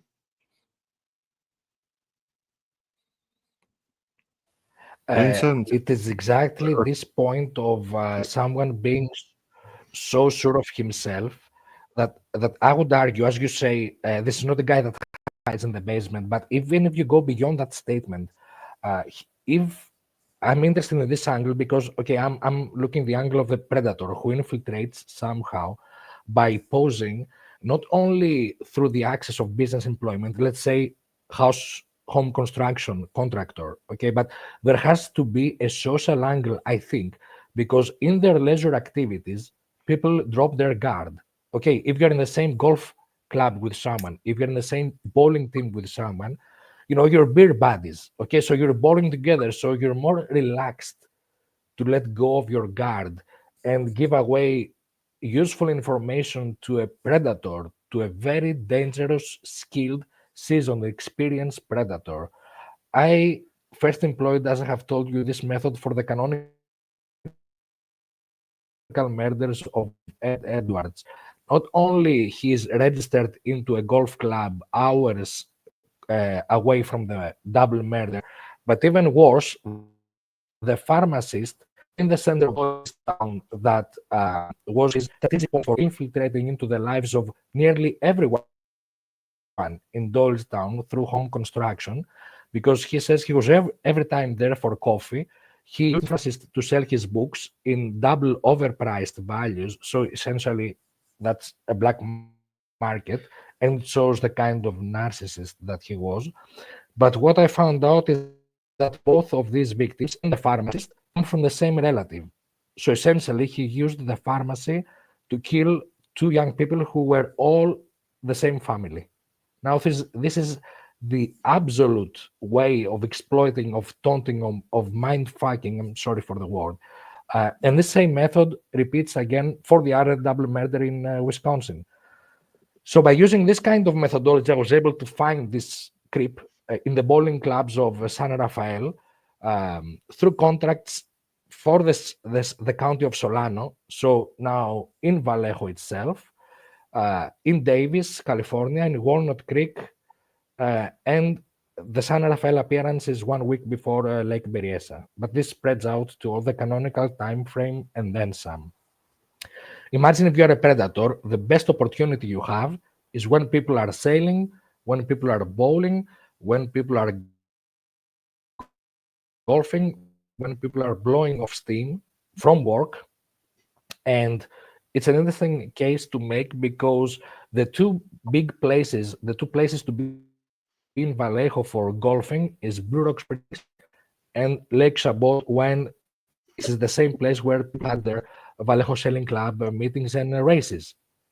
So that's the second big golf location in the city of and so using these leisure activities combined with the door-by-door salesmanship mixed with selling materials, paint, color paint for cars or homes, offering up yourself, the good guy to, oh, I will paint your house, just for coffee or a beer. And then, by the way, I will learn all about you and your neighbors. You have these hotspots and the very poignant, in my opinion, appearance of the Pennington family in the epicenter of Minnie and Rolene. And looking further into the Tigers to follow up on what we discussed the previous Mondays, it seems that targets leased their home after it was after innovative work was done. I had made the case that the house was not up for leasing pending for repair construction. This was actually the case. The house was repainted at least, and it was leased to the Tigers before they move officially to that address. And for whatever reason, Gerald Taggart used his phone anonymously to sell cars, used cars. So he had his home as a basis for used car sales at a point linked with Ozark Motors Company. This is independently appointed Mare Island, and I would argue someone who likes to give and take cars. Imagine a killer who wants to switch cars, so give them away or take a new one. Is it possible he knocked on the Tiger's door for that reason as well?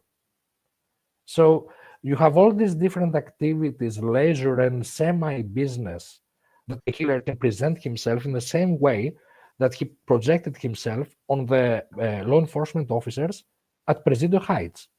The indifferent, bland, the good citizen. It's actually that. Concerned citizen becomes good citizen, and then he becomes, in the 74 letters, a friend. The good guy. If you read the newspaper clipping about the case I make about my suspect, oh, he was friends with everyone. He drank coffee with everyone. He was your guy. If you wanted your house painted, you could go to that guy. How convenient. And this is the time frame of shooting 2 kids. Making friends with everyone. So the worst kind of predator is not the guy in the basement, the ugly-looking monster, like the Yellow King. It's the guy that it's your neighbor. The neighbor, the bland, neutral, colorless, innocent-looking, a bit stupid. It's like, oh, this guy, yeah. You could never figure out he can shoot you within seconds, and then it's like road. So I think that's a strong argument outside of the box, and at the same time, I think it makes sense. So it falls within the box of a cohesive hypothesis. Cheryl, Vincent, do you want to react? It definitely makes sense to me. There, one thing that I guess because I was reminded of this recently by Jibber Jabber. Jibber Jabber has been doing a lot of really great stuff on the Discord. But one thing that I completely was reading completely wrong was the chrome that James Owen was talking about, the chrome missing on the car that he saw at Lake Herman Road. And I guess when I was reading it, like I was reading it completely with the wrong mindset. What he was meaning until Jibber Jabber brought it up. What James Owen was meaning was there was supposed to be chrome on the car, but it was not on there. And I guess when we're talking a little bit about like him being, so if you're the guy hanging out with the people at the golf course and you are the guy who is going sailing and trying to get them to drop their guard, you're going to have to kind of play the part while you're there, right? So if the car that was seen on Lake Herman Road was missing chrome, we know from Lake Berryessa that the car that was used there had 4 different tires. And they felt like that the car was an older car that it was owned by somebody who could not afford to upkeep the car. And if you're going out to commit a murder, there's such a possibility that when you're committing the murder, that suddenly you leave there and you end up with a flat tire, leaving a murder scene. Like, I guess if you I could see someone, if you're going to steal a car, you're going to steal a car in order to do the murders. You would steal a car that would be in working order, right? You're going to steal a car that you know is going to work, not a piece of crap car that's going to be falling apart.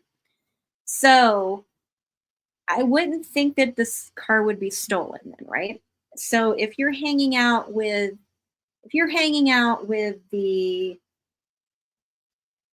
people who are sailing, who are playing golf, you're not going to want to drive up to the golf course or the sailing club in your piece of crap car, because you're not going to fit that.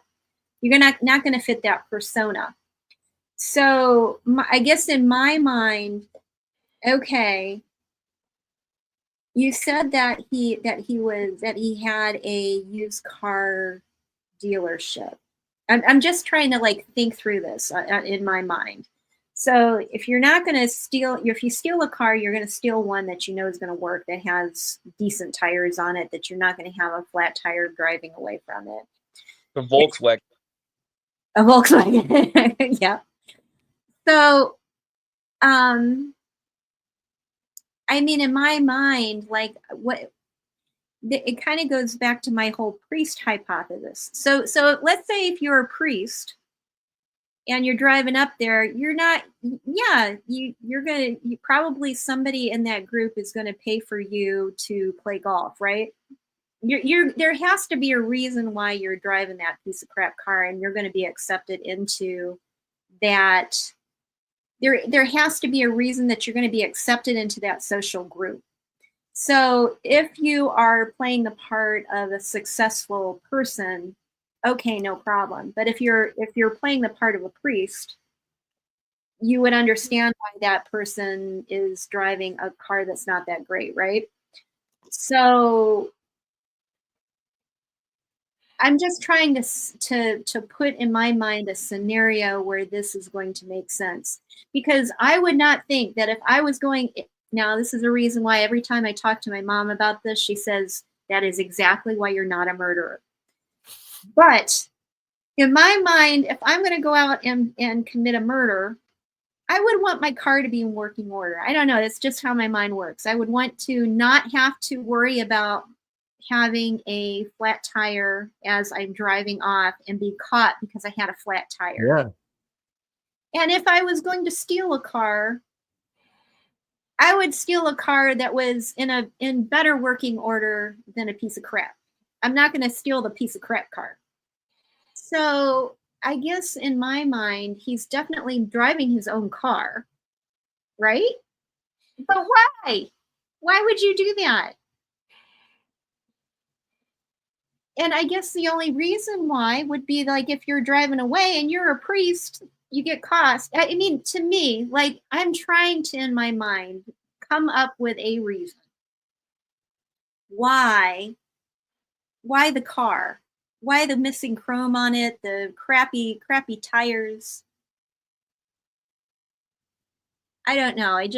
I'm not American, but is it possible from a yard? Cheryl, if it's a yard of I don't know, functional but older cars, is it expected in the United States to get a car from a yard? We have that over here. I don't know how that works in the United States. Is it possible he could get it, like a used car lot? Yeah, I mean, like there are places around that sell like used cars, and somebody will buy them and then and just sell them. But usually, like I don't know how it would be in 1969, but I mean, they're at least, well, in Maryland anyway, you have to have it certified that it's at least in working order. But I don't know when they instated that. But I mean, I think that but at the same time, like if you think about it, it could be somebody who owned a mechanic shop, maybe. But once again, like, wouldn't you pick the car that would be in a little bit better working order, that had decent tires on it? If you had multiple cars to choose from, why would you choose the crap car with tires that have the possibility of going flat? To make thinking that you don't have the money to have a decent car. Yeah.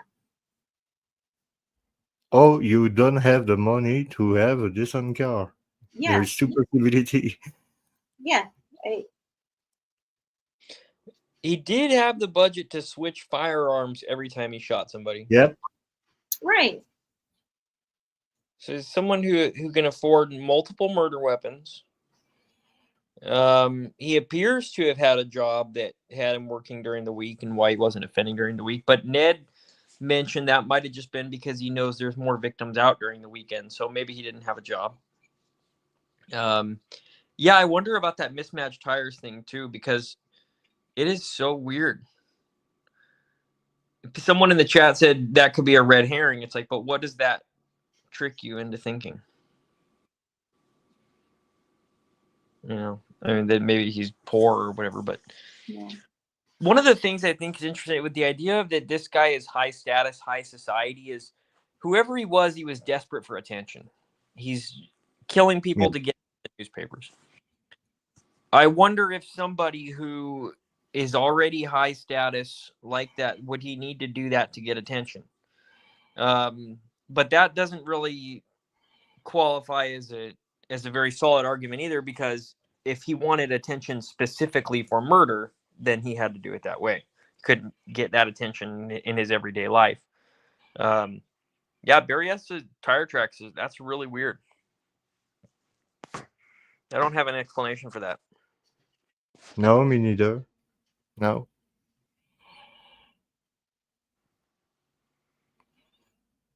His financial condition is a conundrum. Yeah, it's hard to tell the financial condition of a ghost who basically just rolls up on people in the middle of the night for a very short period of time, just long enough to shoot at them and then disappear. It's how can we determine what kind of wealth or status that person had? We're chasing a spirit in very short instances of time. Yeah. And anything that even the only communication we ever have with him is letters. So it's not like somebody we have very much ability to assess him properly. We don't know what he looked like. We don't know what he sounded like. Some of us think we know what he looked like and sounded like, but we don't know for sure. So we don't know what kind of job he had. We don't even know his real interests. All of his interests put into those letters could be false clues. Yeah. We don't know that he liked the Mikado. Yeah. He might have hated the Mikado. He might have hated comic books. It's maybe to lead the police on the wrong way. Yeah, you're right.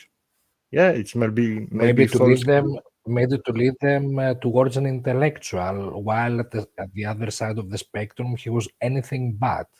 I was thinking about information I had about the employment of the tire retreader. Do I understand correctly that in a yard of the rubber tire business, the tire retreader is assigned the task of looking into testing and changing tires in vehicles of an auto sale exhibition or stuff like that? Would that fall within the rest? Yeah. Yeah, I mean that. Okay. Yeah. I would like to.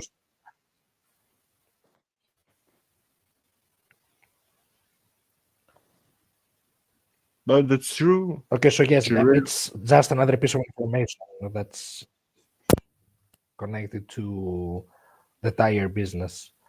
Sorry, I'm having a bit of a network delay, so I apologize if I have a delay in getting back to you.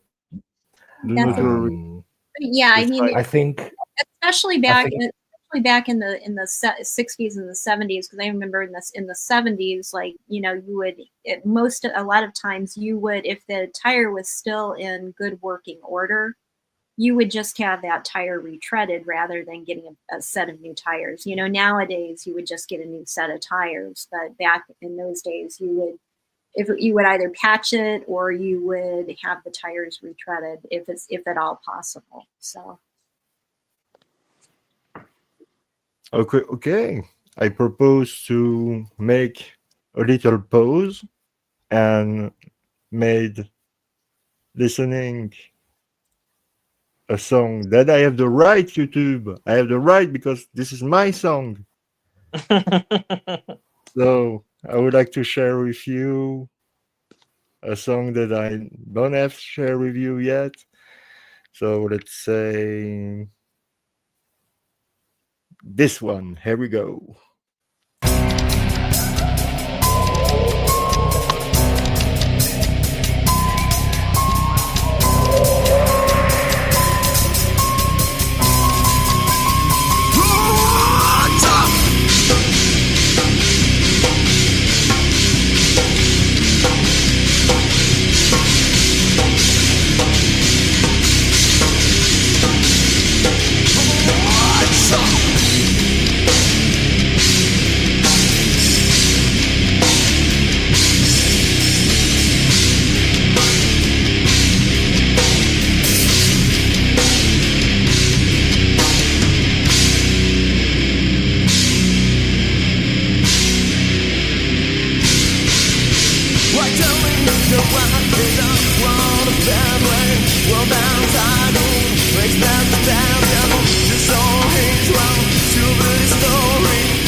some more he's been done.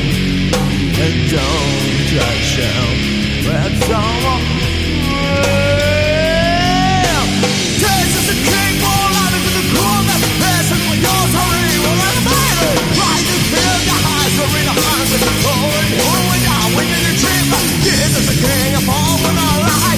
You will see that the real man die. When it goes bad, let's start when you're sorry.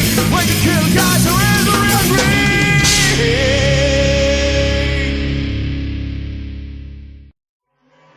That was the song. Jerome, I told everyone in the chat I turned off the camera so I could headbang with my ears. It's official. It's for the record. I blew my sweater off. I just put it on now.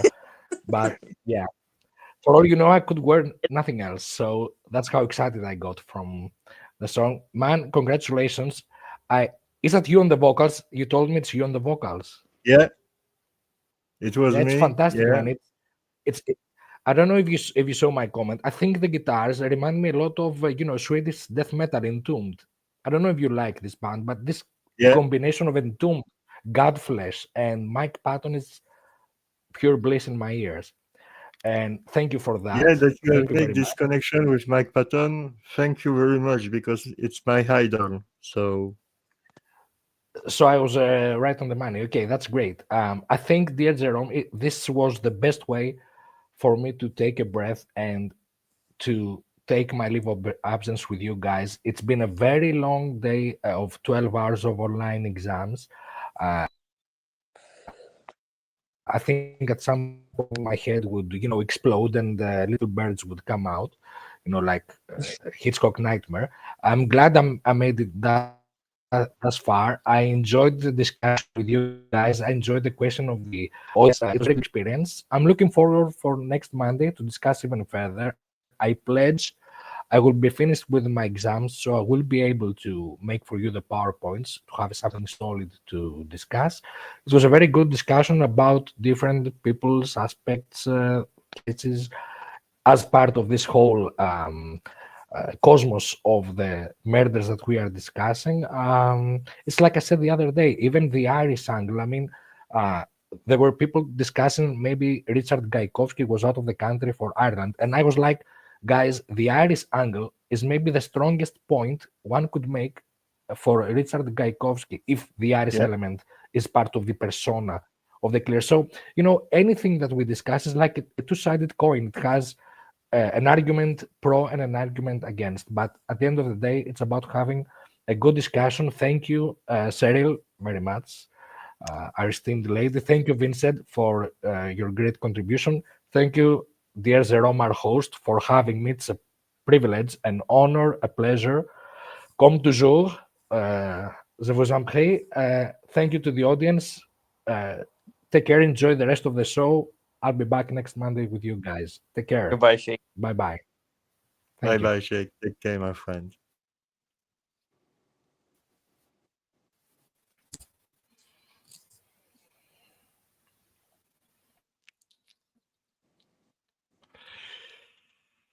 So yeah, it was the song "The Tourist" on the album Dog Frog Circus.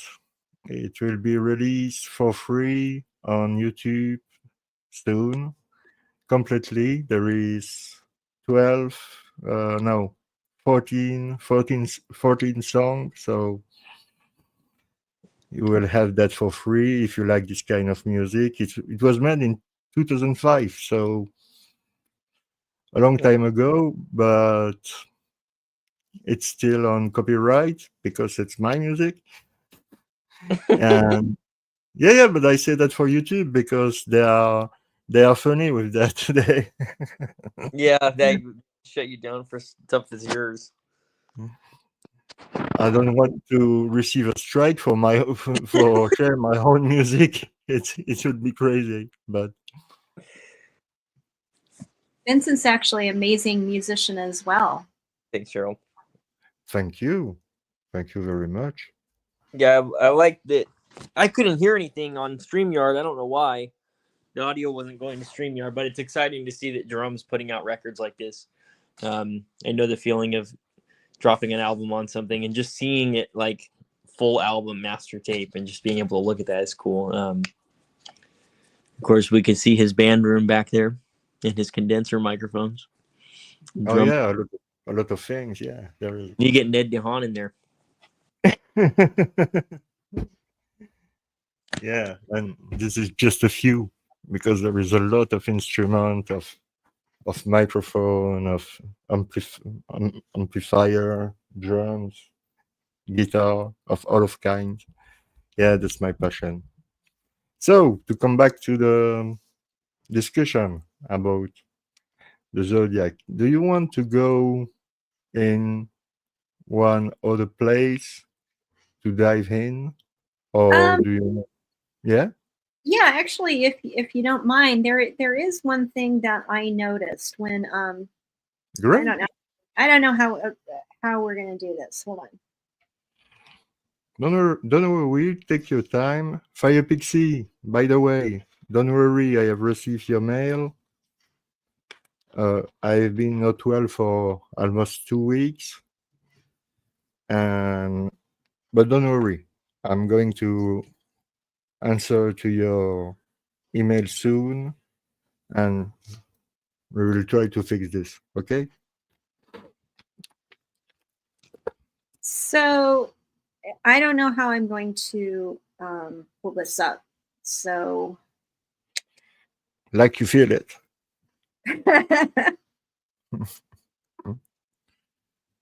So one thing that I noticed, and when I started looking, I was looking at the location that I was looking at the location where Brian and Cecilia went to the rummage sale. So I don't know if on your side, Jerome, because I'm not good at pulling up that stuff. But if you could pull up Orchard Lane in St. Helena, California, or if everybody wants to do that on their own. But when you pull up Orchard Lane in St. Helena, one thing that I noticed was that running perpendicular to Orchard Lane over to the right-hand side is a road called Deer Park Road. Could you just write me the name? Yeah. You want me to just do it in chat? Yeah. Okay. Oh, I think I see where you're going with this, and I like it if it is where I think. Okay, but there's more. There's more.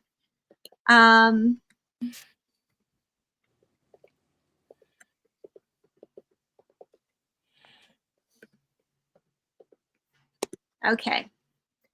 So when you pull that up, I'll wait for you to pull that up, but I'll be talking in the meantime.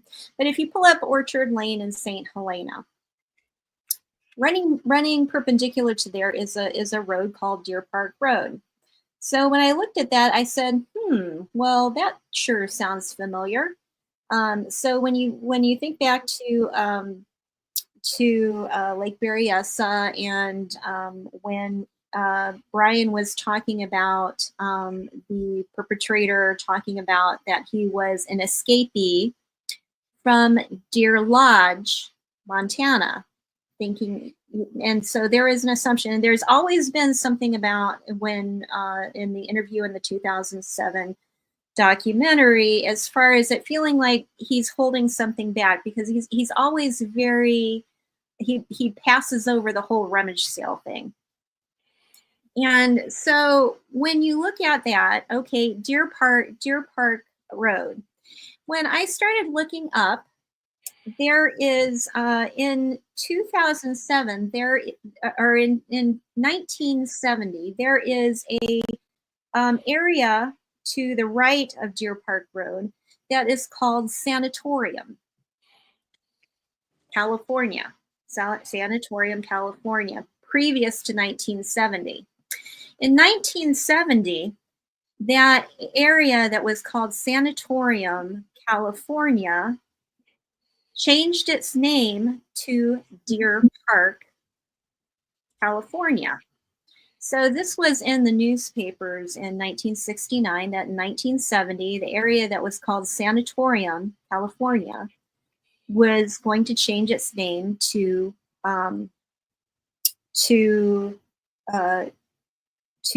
Deer Park.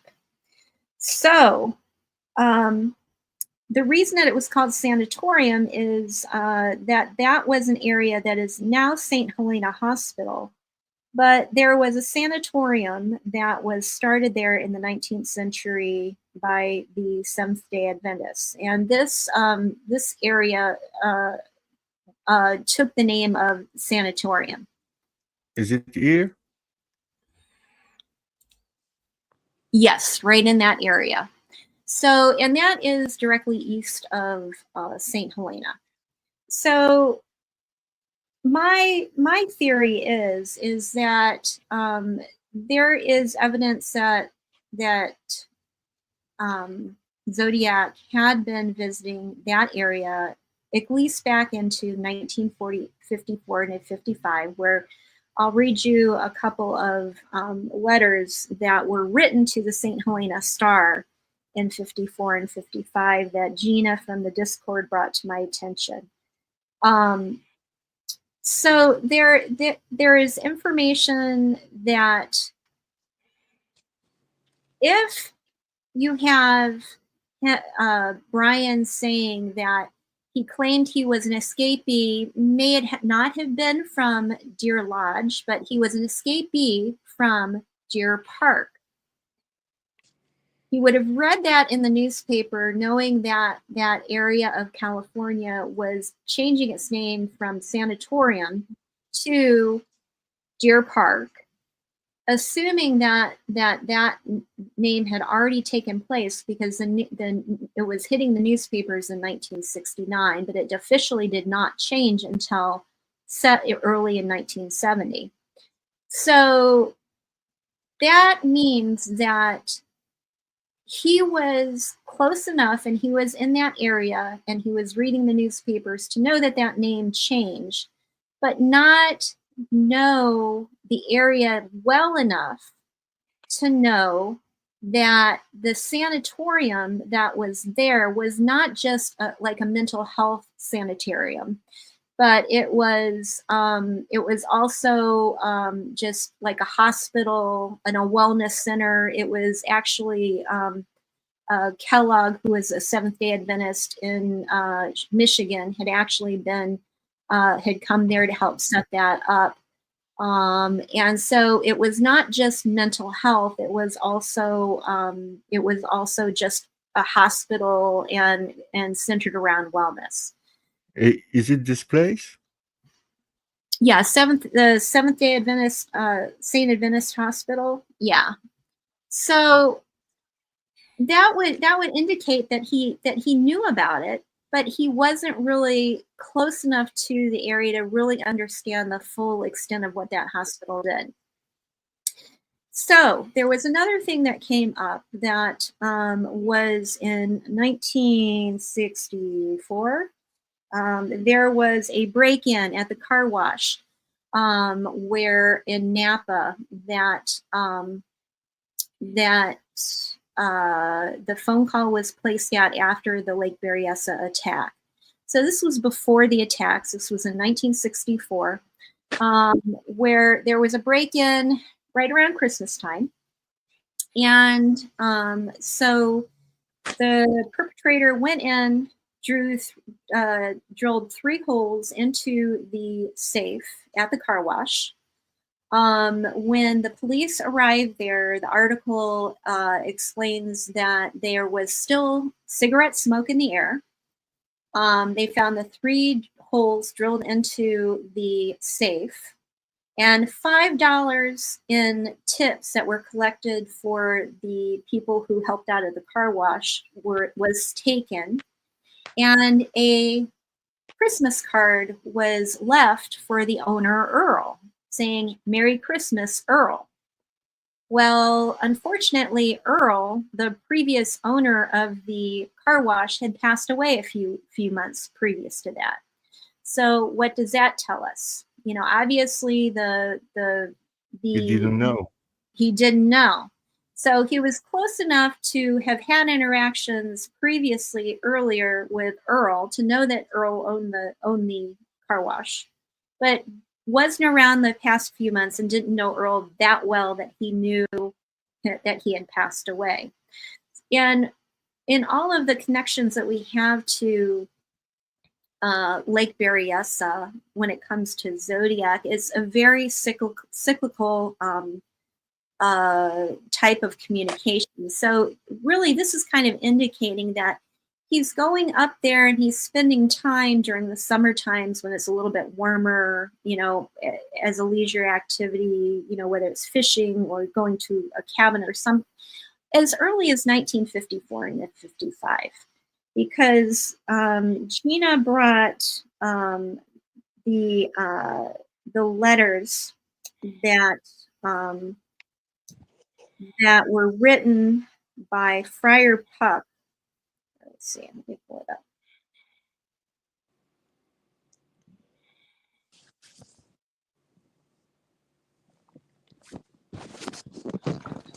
Okay. So here's a letter to the editor to the St. Helena Star.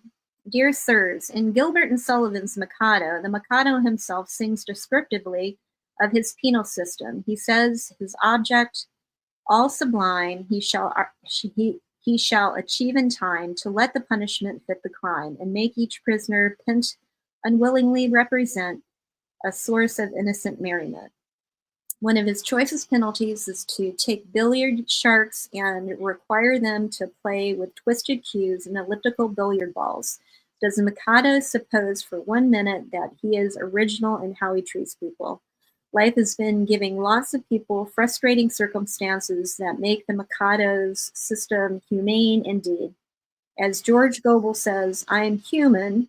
I have got an affidavit to prove it. George Goebel might be more believable if he had some frustrations to prove it with. Signed, yours, Friar Puck. So that one was written to the St. Helena Star, May 12th of 1955. So to me, obviously there's no proof that this is written by Zodiac, but it sure seems like that is something that Zodiac would write. There was also a letter written in April of 1954, once again for to the St. Helena Star. So this is a year previous, around the same time frame. Letter to the editor. Dear Sirs, the mailman recently left a circular which advertises a whole list of books. These are on the subject of family life. One title is Democracy in the Home. Another is The Recovery of Family Life. Another title advises Don't be afraid of your child. Still another is labeled The Mentally Retarded Child. I look hopefully for the one that would seem to be most relevant of all, the mentally retarded parent. That is really the crucial problem, isn't it? Signed, Friar Puck. So once again, this is the letter that I was referring to, where in 1954 and 55, he's more identifying with the children and seeing the parents as a problem, where in 69, he's seeing the children as a problem. So that's kind of where my thinking goes. Like, this really does seem like the type of letters that Zodiac would write, and it kind of shows that there is going back all the way to 1954 and 55, that he was spending some time in there, and the time frames that we're looking at is more with the warmer weather. So I'm kind of wondering if he had some kind of a cabin around there that when it's warmer out, he goes up there and he spends time around there, where he's able to know, hey, Earl owns that car wash, but not around in the last few months that he knows that Earl has passed away. He's close enough that he's read in the St. Helena Star that Sanatorium, California is changing its name to Deer Park. Well, if that he was actually saying and inferring that he was an escapee from Deer Park, meaning the sanatorium over in St. Helena, which would make a lot more sense. Yeah.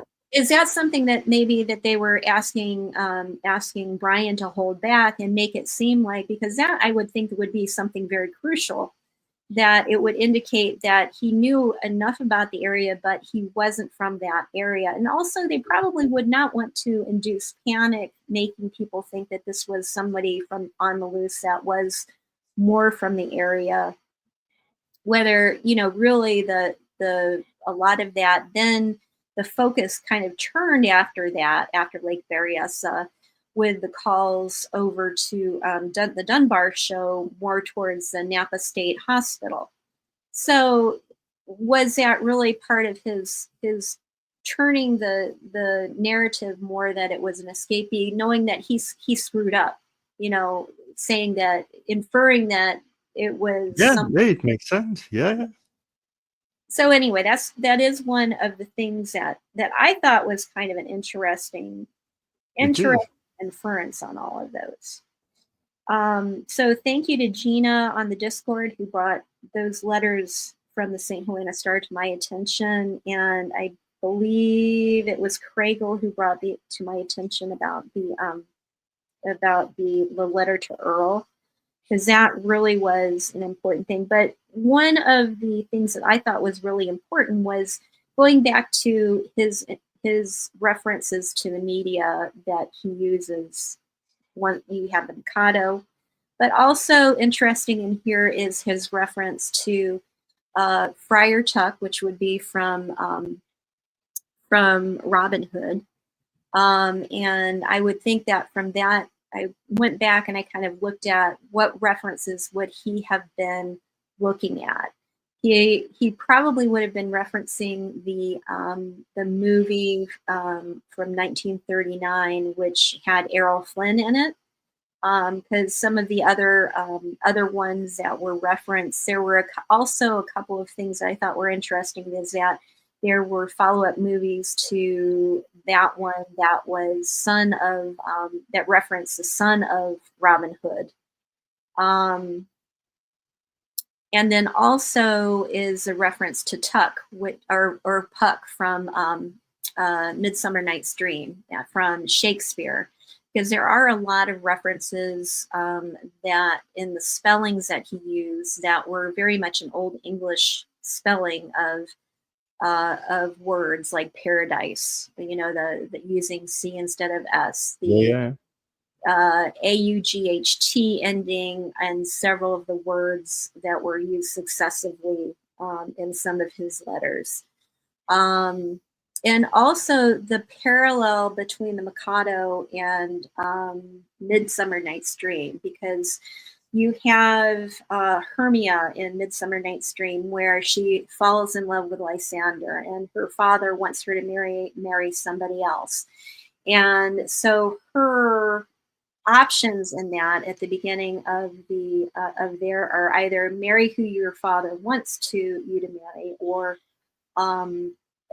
suffer death. Well, the Duke in the play gives her the other option, which would be to become a nun. You know, so there was either death, or you marry who your father wants you to marry.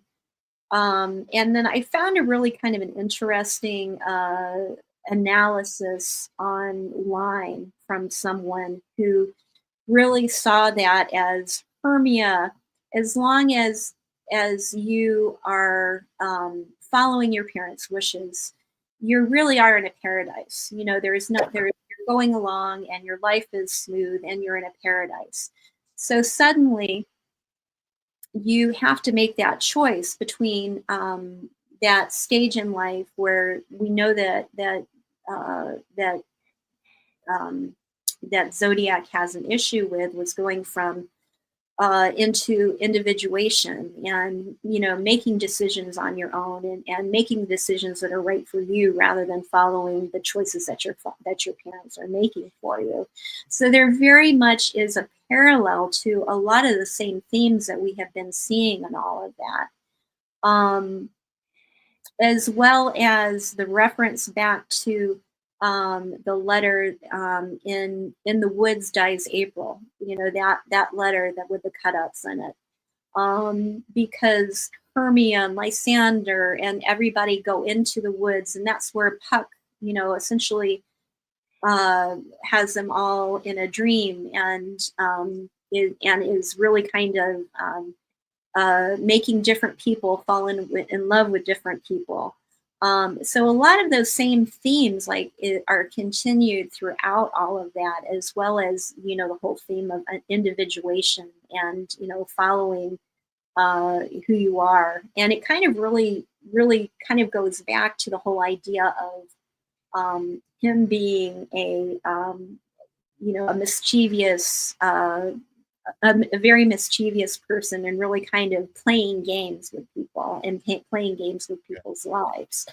But also, my question is that is he also, in these earlier letters, if he was writing to the newspapers much earlier than 1969, and if we have a look back all the way in the years previous to that, to the letters that he has written to the editors, he's going to be more likely to give us clues to his identity in those earlier time frame, rather than when he's got his guard up after he started. I do agree. Yeah. So right now, my what I'm looking at are the previous letters to the editor, that in all of the newspapers around there, because I think that is going to give us a better idea of clues to his identity, because his guard is going to be down. And this guy is a prolific reader, and he's a prolific writer. And if you are giving that out way before, even if he was committing crimes, this is way before he was making himself public to the newspapers. Yeah. Zodiac. So my question is that so far, the things that we've come up with that are possibilities are, that he might be a school teacher, he might be, a professor. There's other things that indicate, that's kind of where, was he literal in saying that Friar Puck, is he giving is a possible indication that he may have been a priest or a chaplain? Even if he was in the military, if he was giving indications that he was a military chaplain. The other thing is that the initials for Pacific Union College is PUC. So PUC is Puck. So the thing is that when you look at Friar Puck, but then you also think, okay, well, PUC Puck, but then he wouldn't have known, if he was someone who was at Pacific Union College, he would have known about sanatorium. Or is that an intentional deflection? The fact that he was more aware of it, but the Earl is down in Napa, so that's a good half an hour away. Maybe he just never washed his car down in Napa that often. I don't know. I mean, I'm just looking at it from the possibility that he's more likely to give us more clues. If he's writing, he never would have thought that people in 2025 are going to be able to easily look at back issues of the St. Helena Star or, all the newspapers around there, that it's easier for us to take a look at this point. So anyway, that's where I'm going. There was also an interesting letter that I think it was Craigle that brought it to my attention. There was a letter that was written, and it was signed by Lucille Edwards. And Sozu was awesome and did some background research on Lucille, and her name was Mary Lucille Edwards, and she was a nun. There was an article that was found with a picture of her serving in with a group of other multi-denominational women at Travis Air Force Base. So she was a nun, and even though it wasn't, the letter to the editor was about abortion during that time frame. The wording was very similar to that used by Zodiac. And Craigle pulled up another letter where it pretty much paralleled that. I'll have to find that so that I can read that for you. But when you take that into account, obviously, I think that Sister Lucille probably knew Zodiac.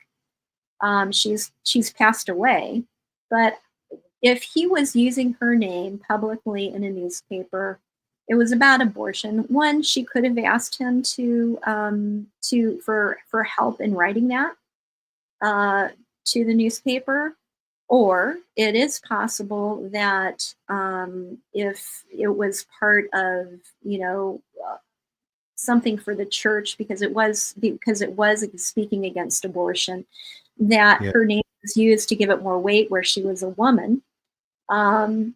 There is a possible link there, but I feel in my heart, there's no way that I can know that for certain, but I feel in my heart that Sister Lucille knew Zodiac, not as Zodiac, but I think that she knew.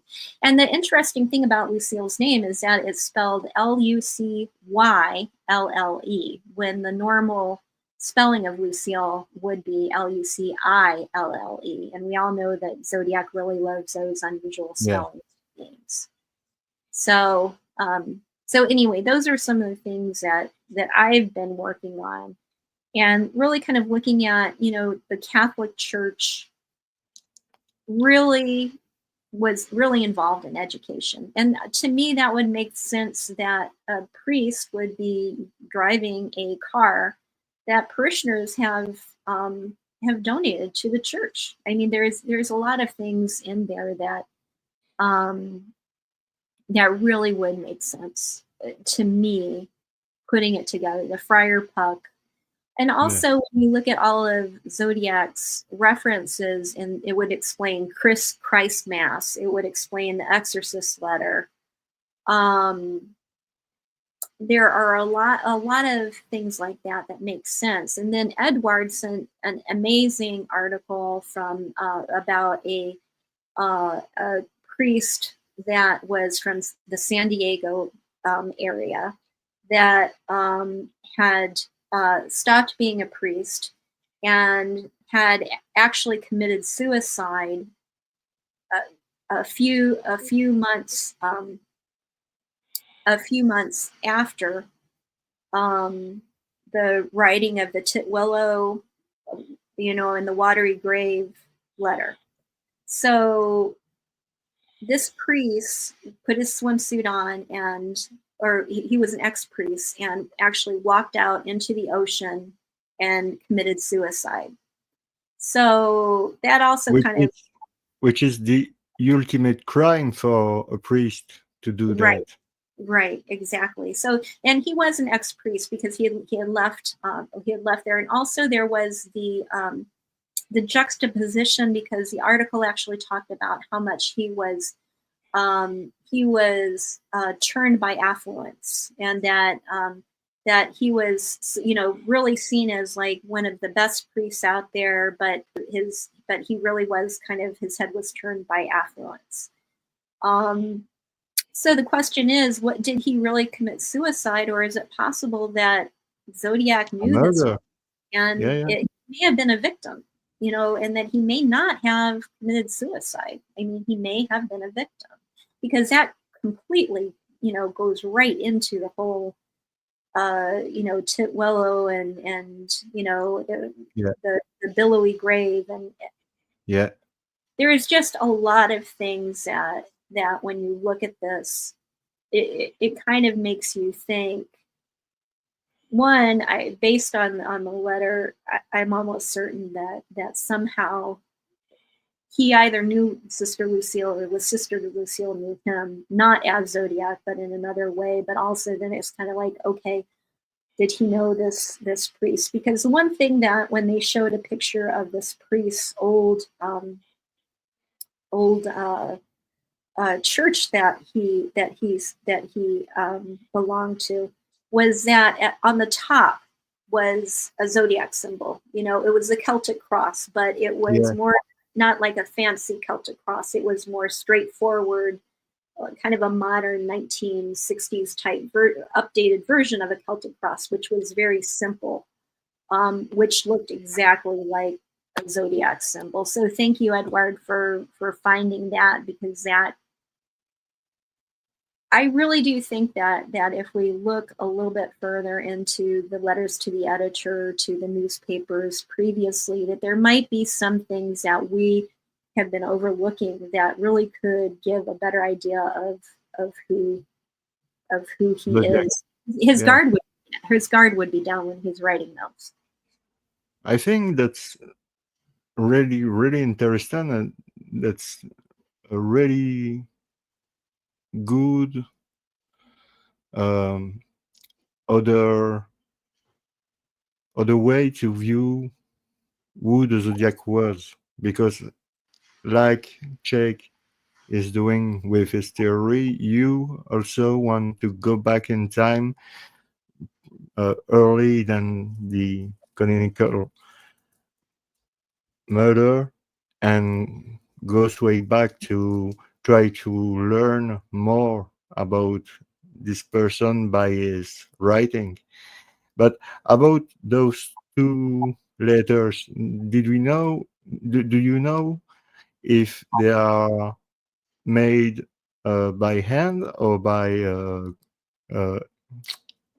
Well, these were printed into the newspaper, so that I don't know. I don't know if they were handwritten, because I think that would be something that would be really interesting to see if the newspaper would still have a record of that. I mean, if they had a record of that, it would be, I would think, be very helpful for the police to identify if that was him, to really kind of go back and look at that.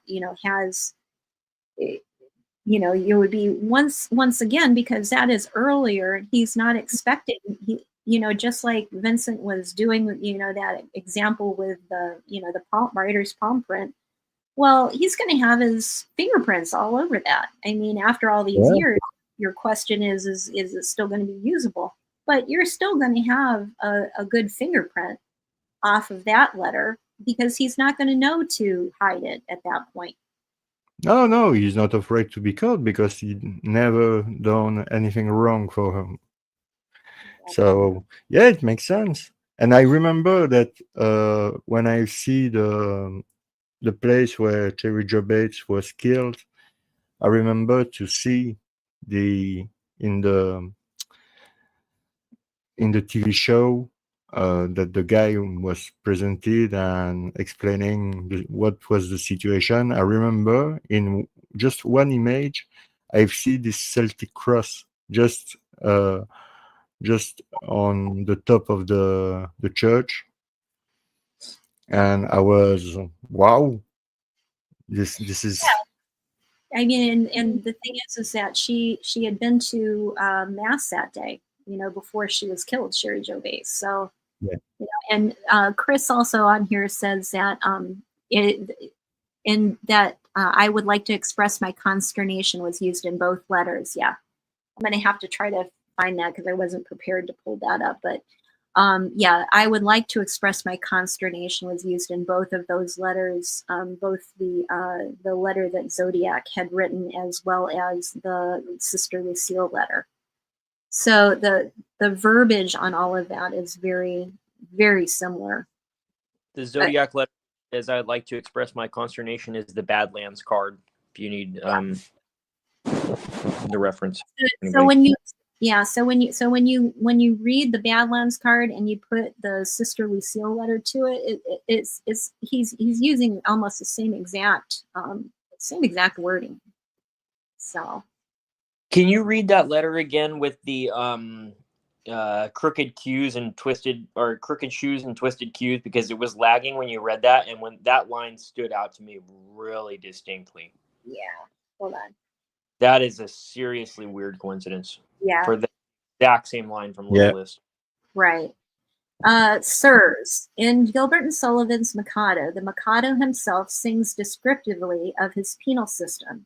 He says his object all sublime, he shall achieve in time to let the punishment fit the crime, and make each prisoner, pent unwillingly represent a source of innocent merriment.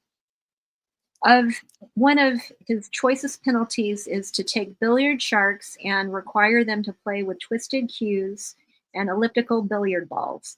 Does the Mikado suppose for 1 minute that he is original in how he treats people?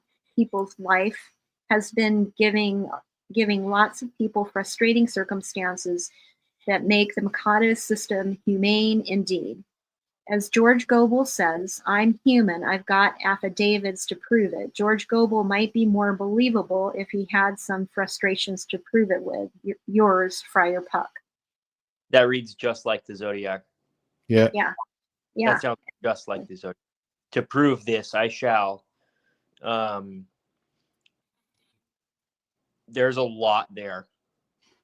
I would highly recommend identify everything about the writer of that letter, because the linguistics is chock full of Zodiac. Right. And the same thing with the irony. Yeah. Yeah. And do we know what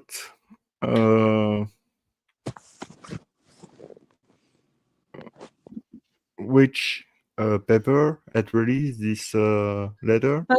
Both of those were the St. Helena Star, and the first one that was sent was the parent letter, which was April 1954, and then May 12th, 1955 was the Mikado letter.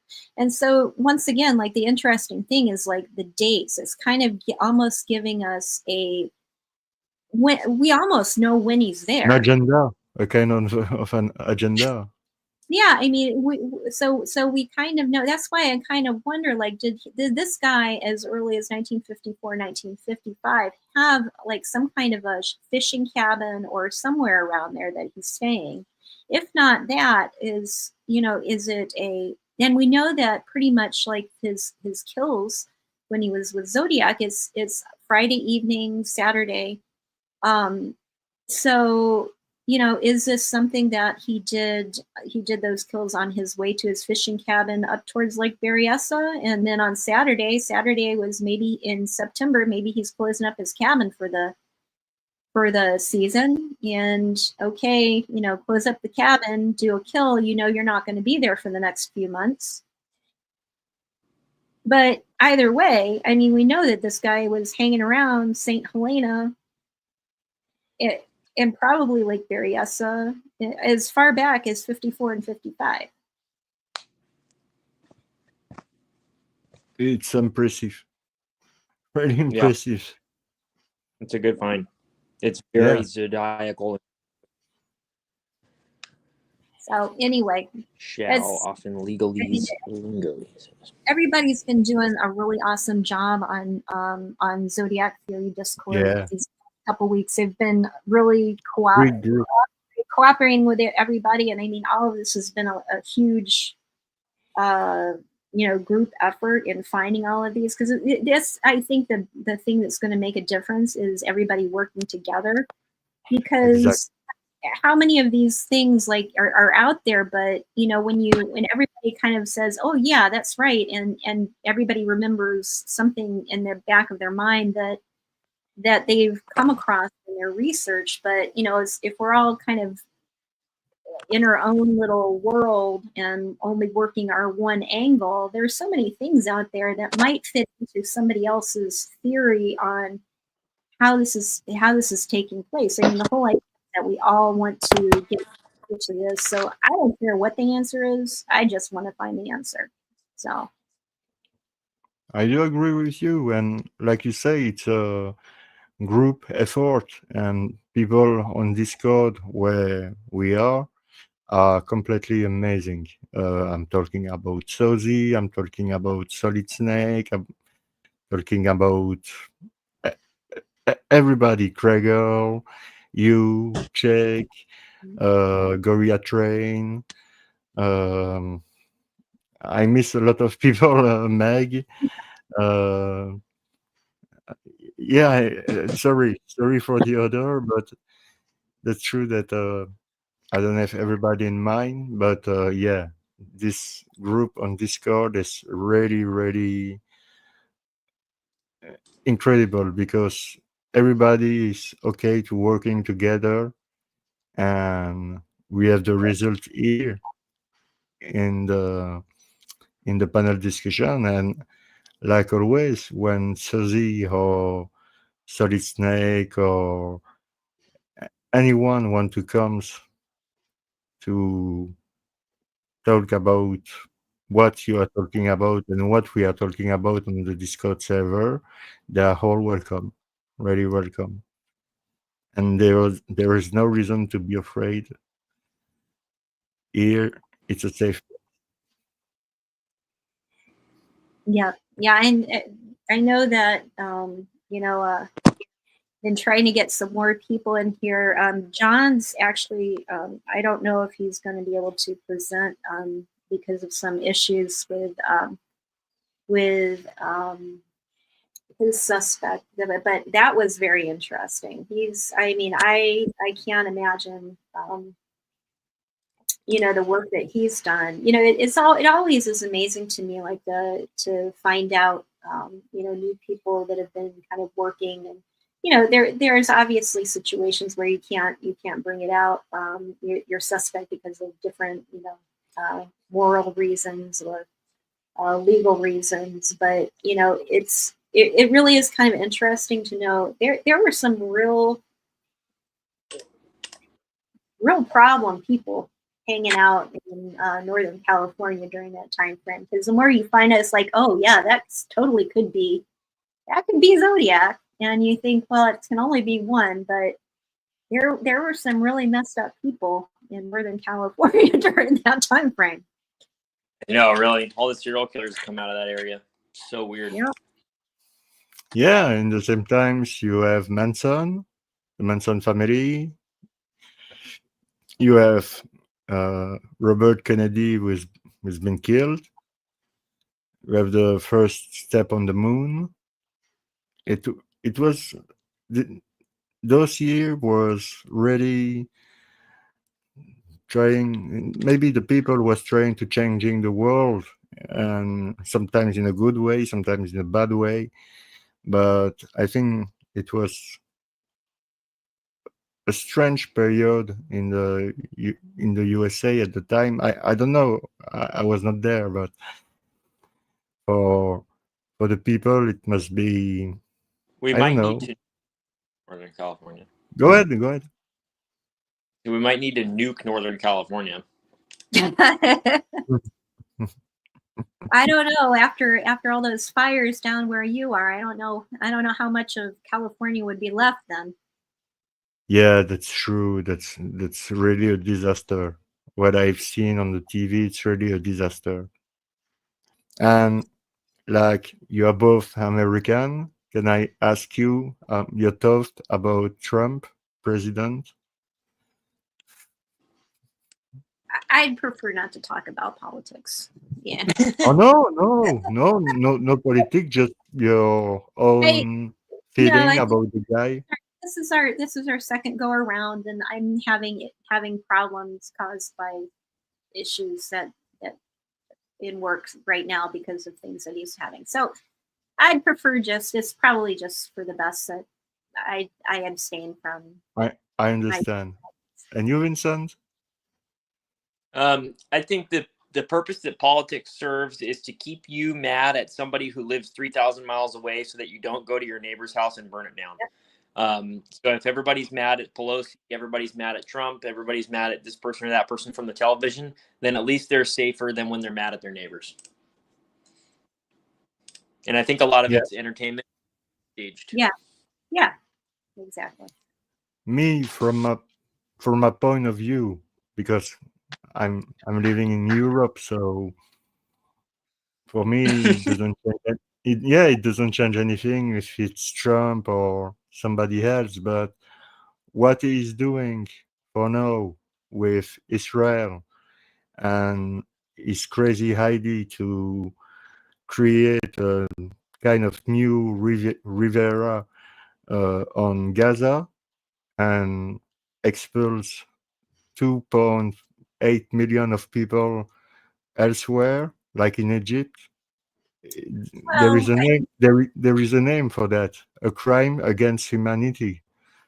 Well, I think that we have to remember that even the president of the United States is only one person, and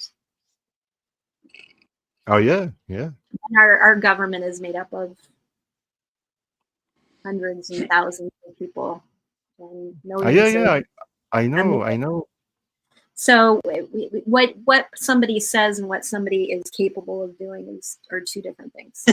Yeah, true. Yeah, that's true. That's true. But I was following that because he had promised to sign the paper to release the document on GFK, RFK, and Martin Luther King Jr., the files of the CIA. So I was, okay, we will see. We will see what happened. But after that, he had claimed that he want to change the CIA. And I was, what? You, Donald, are allowed to change the name of the CIA, to reconstruct the CIA by your own, CIA? No. Or if it happens, that means the CIA allowed Trump to do it, in my mind. But I just found it funny for Cheryl when you're. Oh, and by the way, Jerome, I don't think that if there's a conspiracy to assassinate the sitting president of the United States, that there's going to be documents talking about it either. I would be very surprised if these people wrote this down. All right, next Friday, to the top of the Daltex building. I shall be there. no, but really, I will not be surprised if he was targeted by the CIA because I don't know. Yeah, I don't think it was Lee Harvey Oswald by himself. No, no way. No. No. So I can prove you that go ahead. At least 5 witness Oswald at the moment of the shoot. In the cafeteria of the Texas Book Depository. So you can you cannot the stairs as fast as he could to get that Dr. Pepper. No, there is no way. There is no way. No, I think that I have figured out exactly what was going on with Oswald, because this is different. There is the story of Oswald, there is the assassination, and there is the cover-up. And this is 3 distinct stuff. But when you understand that Lee Oswald was ONI from the beginning, he was a double agent. His role was to find the mule at the CIA. And that's why it was so simple for him to come back from the URSS at the time, the Russia now, to come back in the United States. Why? Because he was in direct communication with Jesus James Angleton. And Jesus James Angleton was the number 2 at the CIA at the time, but he was in kind of, it's weird because Oswald was there at the CIA to find who was the murderer. the mule. And in fact, it was Jesus James Angleton who was the mule, the number 2 of the CIA. And he was working as double agent for the Mossad of Israel. And when they figure out, because first Oswald had figured out what was going on, so there was a kind of test. If he participate to the assassination of JFK, that means then he doesn't know that Jesus Angleton was the mule. If he participate, if he doesn't participate to the plot against JFK, that means then is somebody you cannot trust really, like you were thinking. And like Oswald had not participate to the shooting, something went wrong, and there was a lot of stuff after. Then I can explain, but it will take hours and hours. But the point was that Oswald had found who was the mule at the CIA, and it was James Jesus Angleton.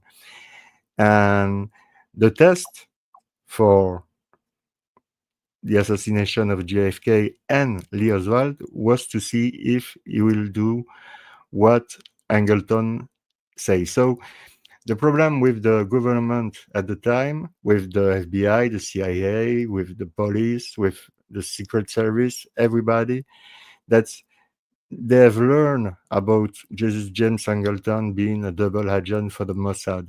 But if it was released, if the truth was released, that in a way, not maybe the Mossad, but just Angleton, who was a double agent, had messed with the CIA to make them believe that they need to kill Kennedy for some reason, and in fact, they killed Kennedy for that with the help of the mob, with the help of some different agency, but no, but it was not 1 million of person who was aware about the situation.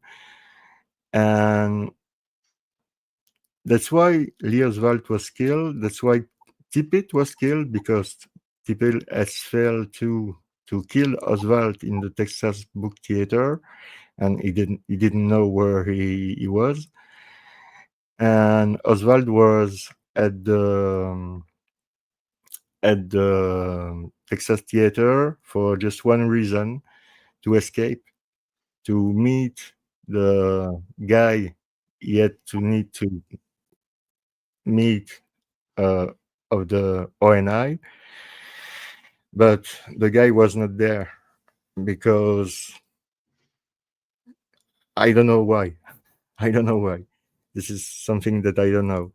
And he was caught, and you know the rest is history. But when you put all the pieces together with all, I'm on this for 30 years now, so it's been a while. But when you put everything together, you see the past of Oswald, and you see how the CIA was working at the time, how the stuff was going on in Dallas, but even in Chicago, in Miami, the mob, Cuba, Chrysler Misses,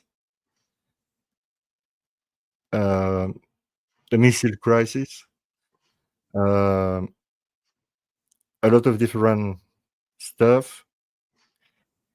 But the real goal was to get rid of JFK as soon as possible, because he was too much dangerous for the CIA.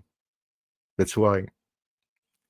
And because if Oswald could speak and say, "Hey, I know who is the mule at the CIA. It's Jesus. Is the second one, James Jesus Angleton." First, I don't think that nobody will believe him in the CIA, but at the ONI, yes, because it was supposed to find the mule at the CIA. It was his job, and I think that everything that I have read for now, because there is not so much for now, that files have been released since Trump had signed the documents. So for now, there is almost nothing. But yeah, JFK fired, CIA had Alan Dulles over Bay of Pigs. Yeah. But the Dulles brother, because it was two brother, Dulles and his brother, was too creep. They were not maybe KKK, but and about wasn't Angleton based in Mexico City? Yes, for a while. Yeah, for a moment. Yeah. And that's why they try to do the connection, and it's not well made, the connection with Oswald and Mexico. But they can, because Oswald was never in Mexico at the time they say that he was. So, but for that, I'm going to do a really special JFK show for that soon with who wants to. Cheryl, if you want to join me for the discussion about JFK, it would be great, because I know that you know a lot about the case. So if you want to, you're already welcome. Same for Vincent, same for everybody. So, do you want to go over another discussion, another topics, something you are working on for now, or you think that's good for today? I think that's good for today for me, but I mean, Vincent, I mean, what are you planning on working on? I know you're always working on new things. Is he frozen? I think so. Yeah, I think he's frozen. Oh, or he's a magician.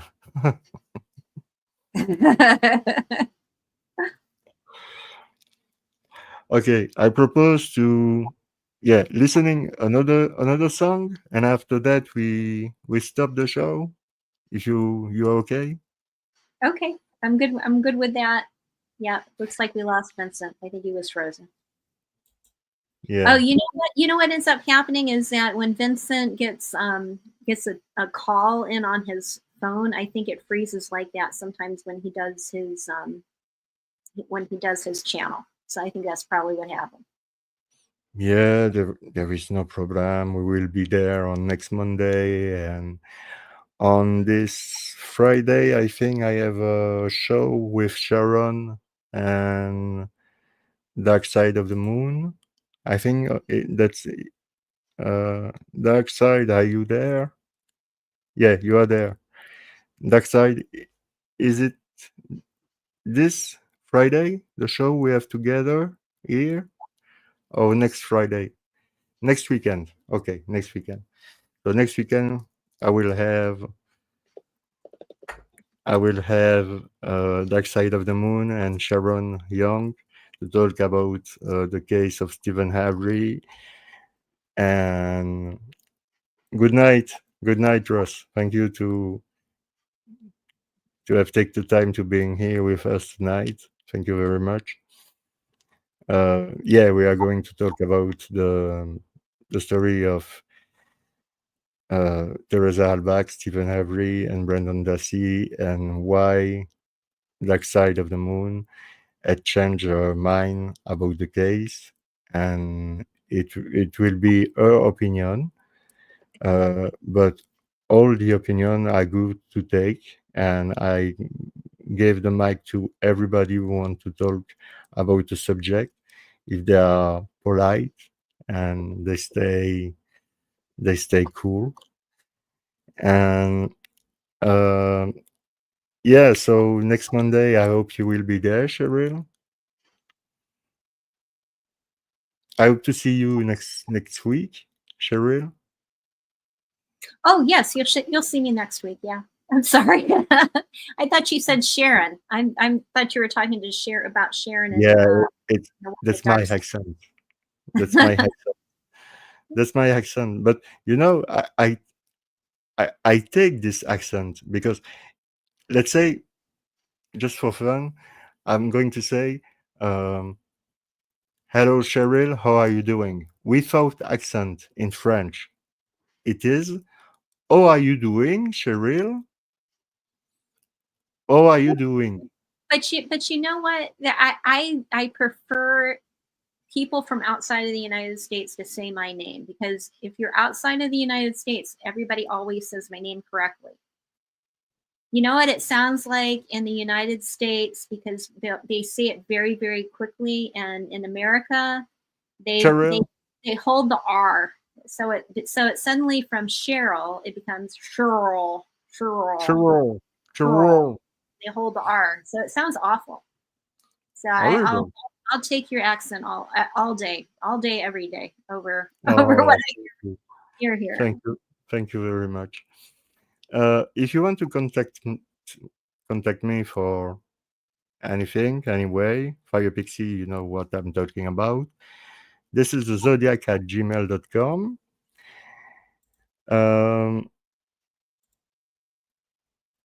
If you don't have it so already, please subscribe and hit the like button. If you don't want, it's the same. It was a great night to stay with you, Cheryl, and with Jake, Vincent. I hope that we will have more people in the future, but I think so. We will have some comeback from people we know.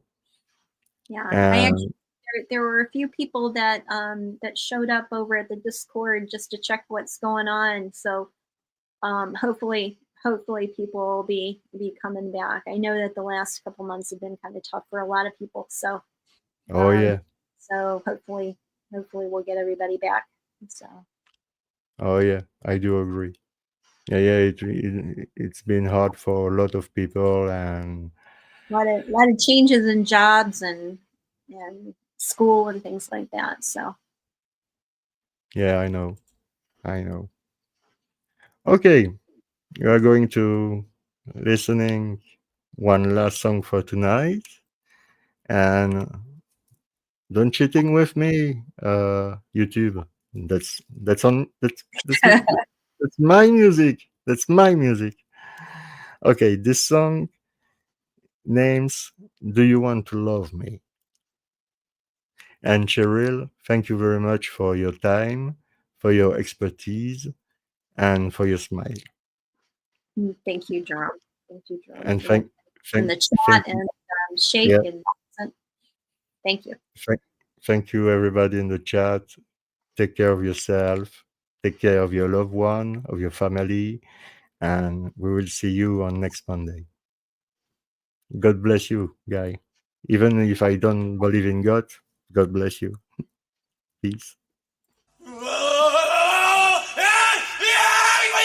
It's your day. You smell a funny one, you go home. Off your little home to look for a woman you feel like. The life is just a lie. Believe me, I'm not dying. I realize that it's just someone big love day after day. You understand that when you what you mean I'm just alive? That wasn't one now. What you mean I'm on the line?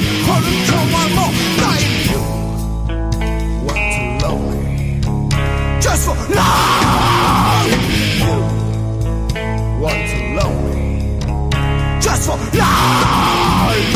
You want to know me, I'm poor and lost. Go!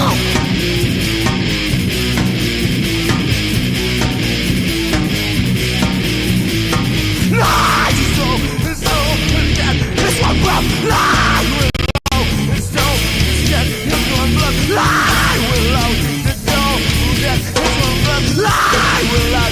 It's so that this one blood. Life will know. It's so that this one blood. Life will know. It's so that this one blood. Life will know. It's so that this one blood. Life will know. It's so that this one blood.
Amazing.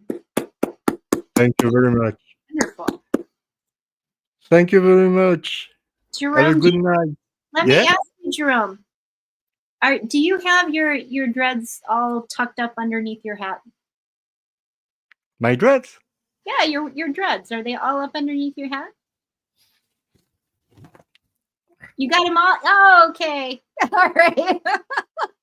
I was afraid you cut them off. No, no way. I realized I didn't see your dreads. It's like, wait a minute. No, it was in my cap. Okay, good. There we go. No, there I we love go. them. Runs back. Thank you. No, it was a pleasure, really. Thank you very much to everybody. Have a great day or a great night. It depends where you are living. Have a great week, and we saw you next week. Yeah, bye, everybody. Thank you. See you next week. Thanks, Jerome. Thank you very much, Cheryl.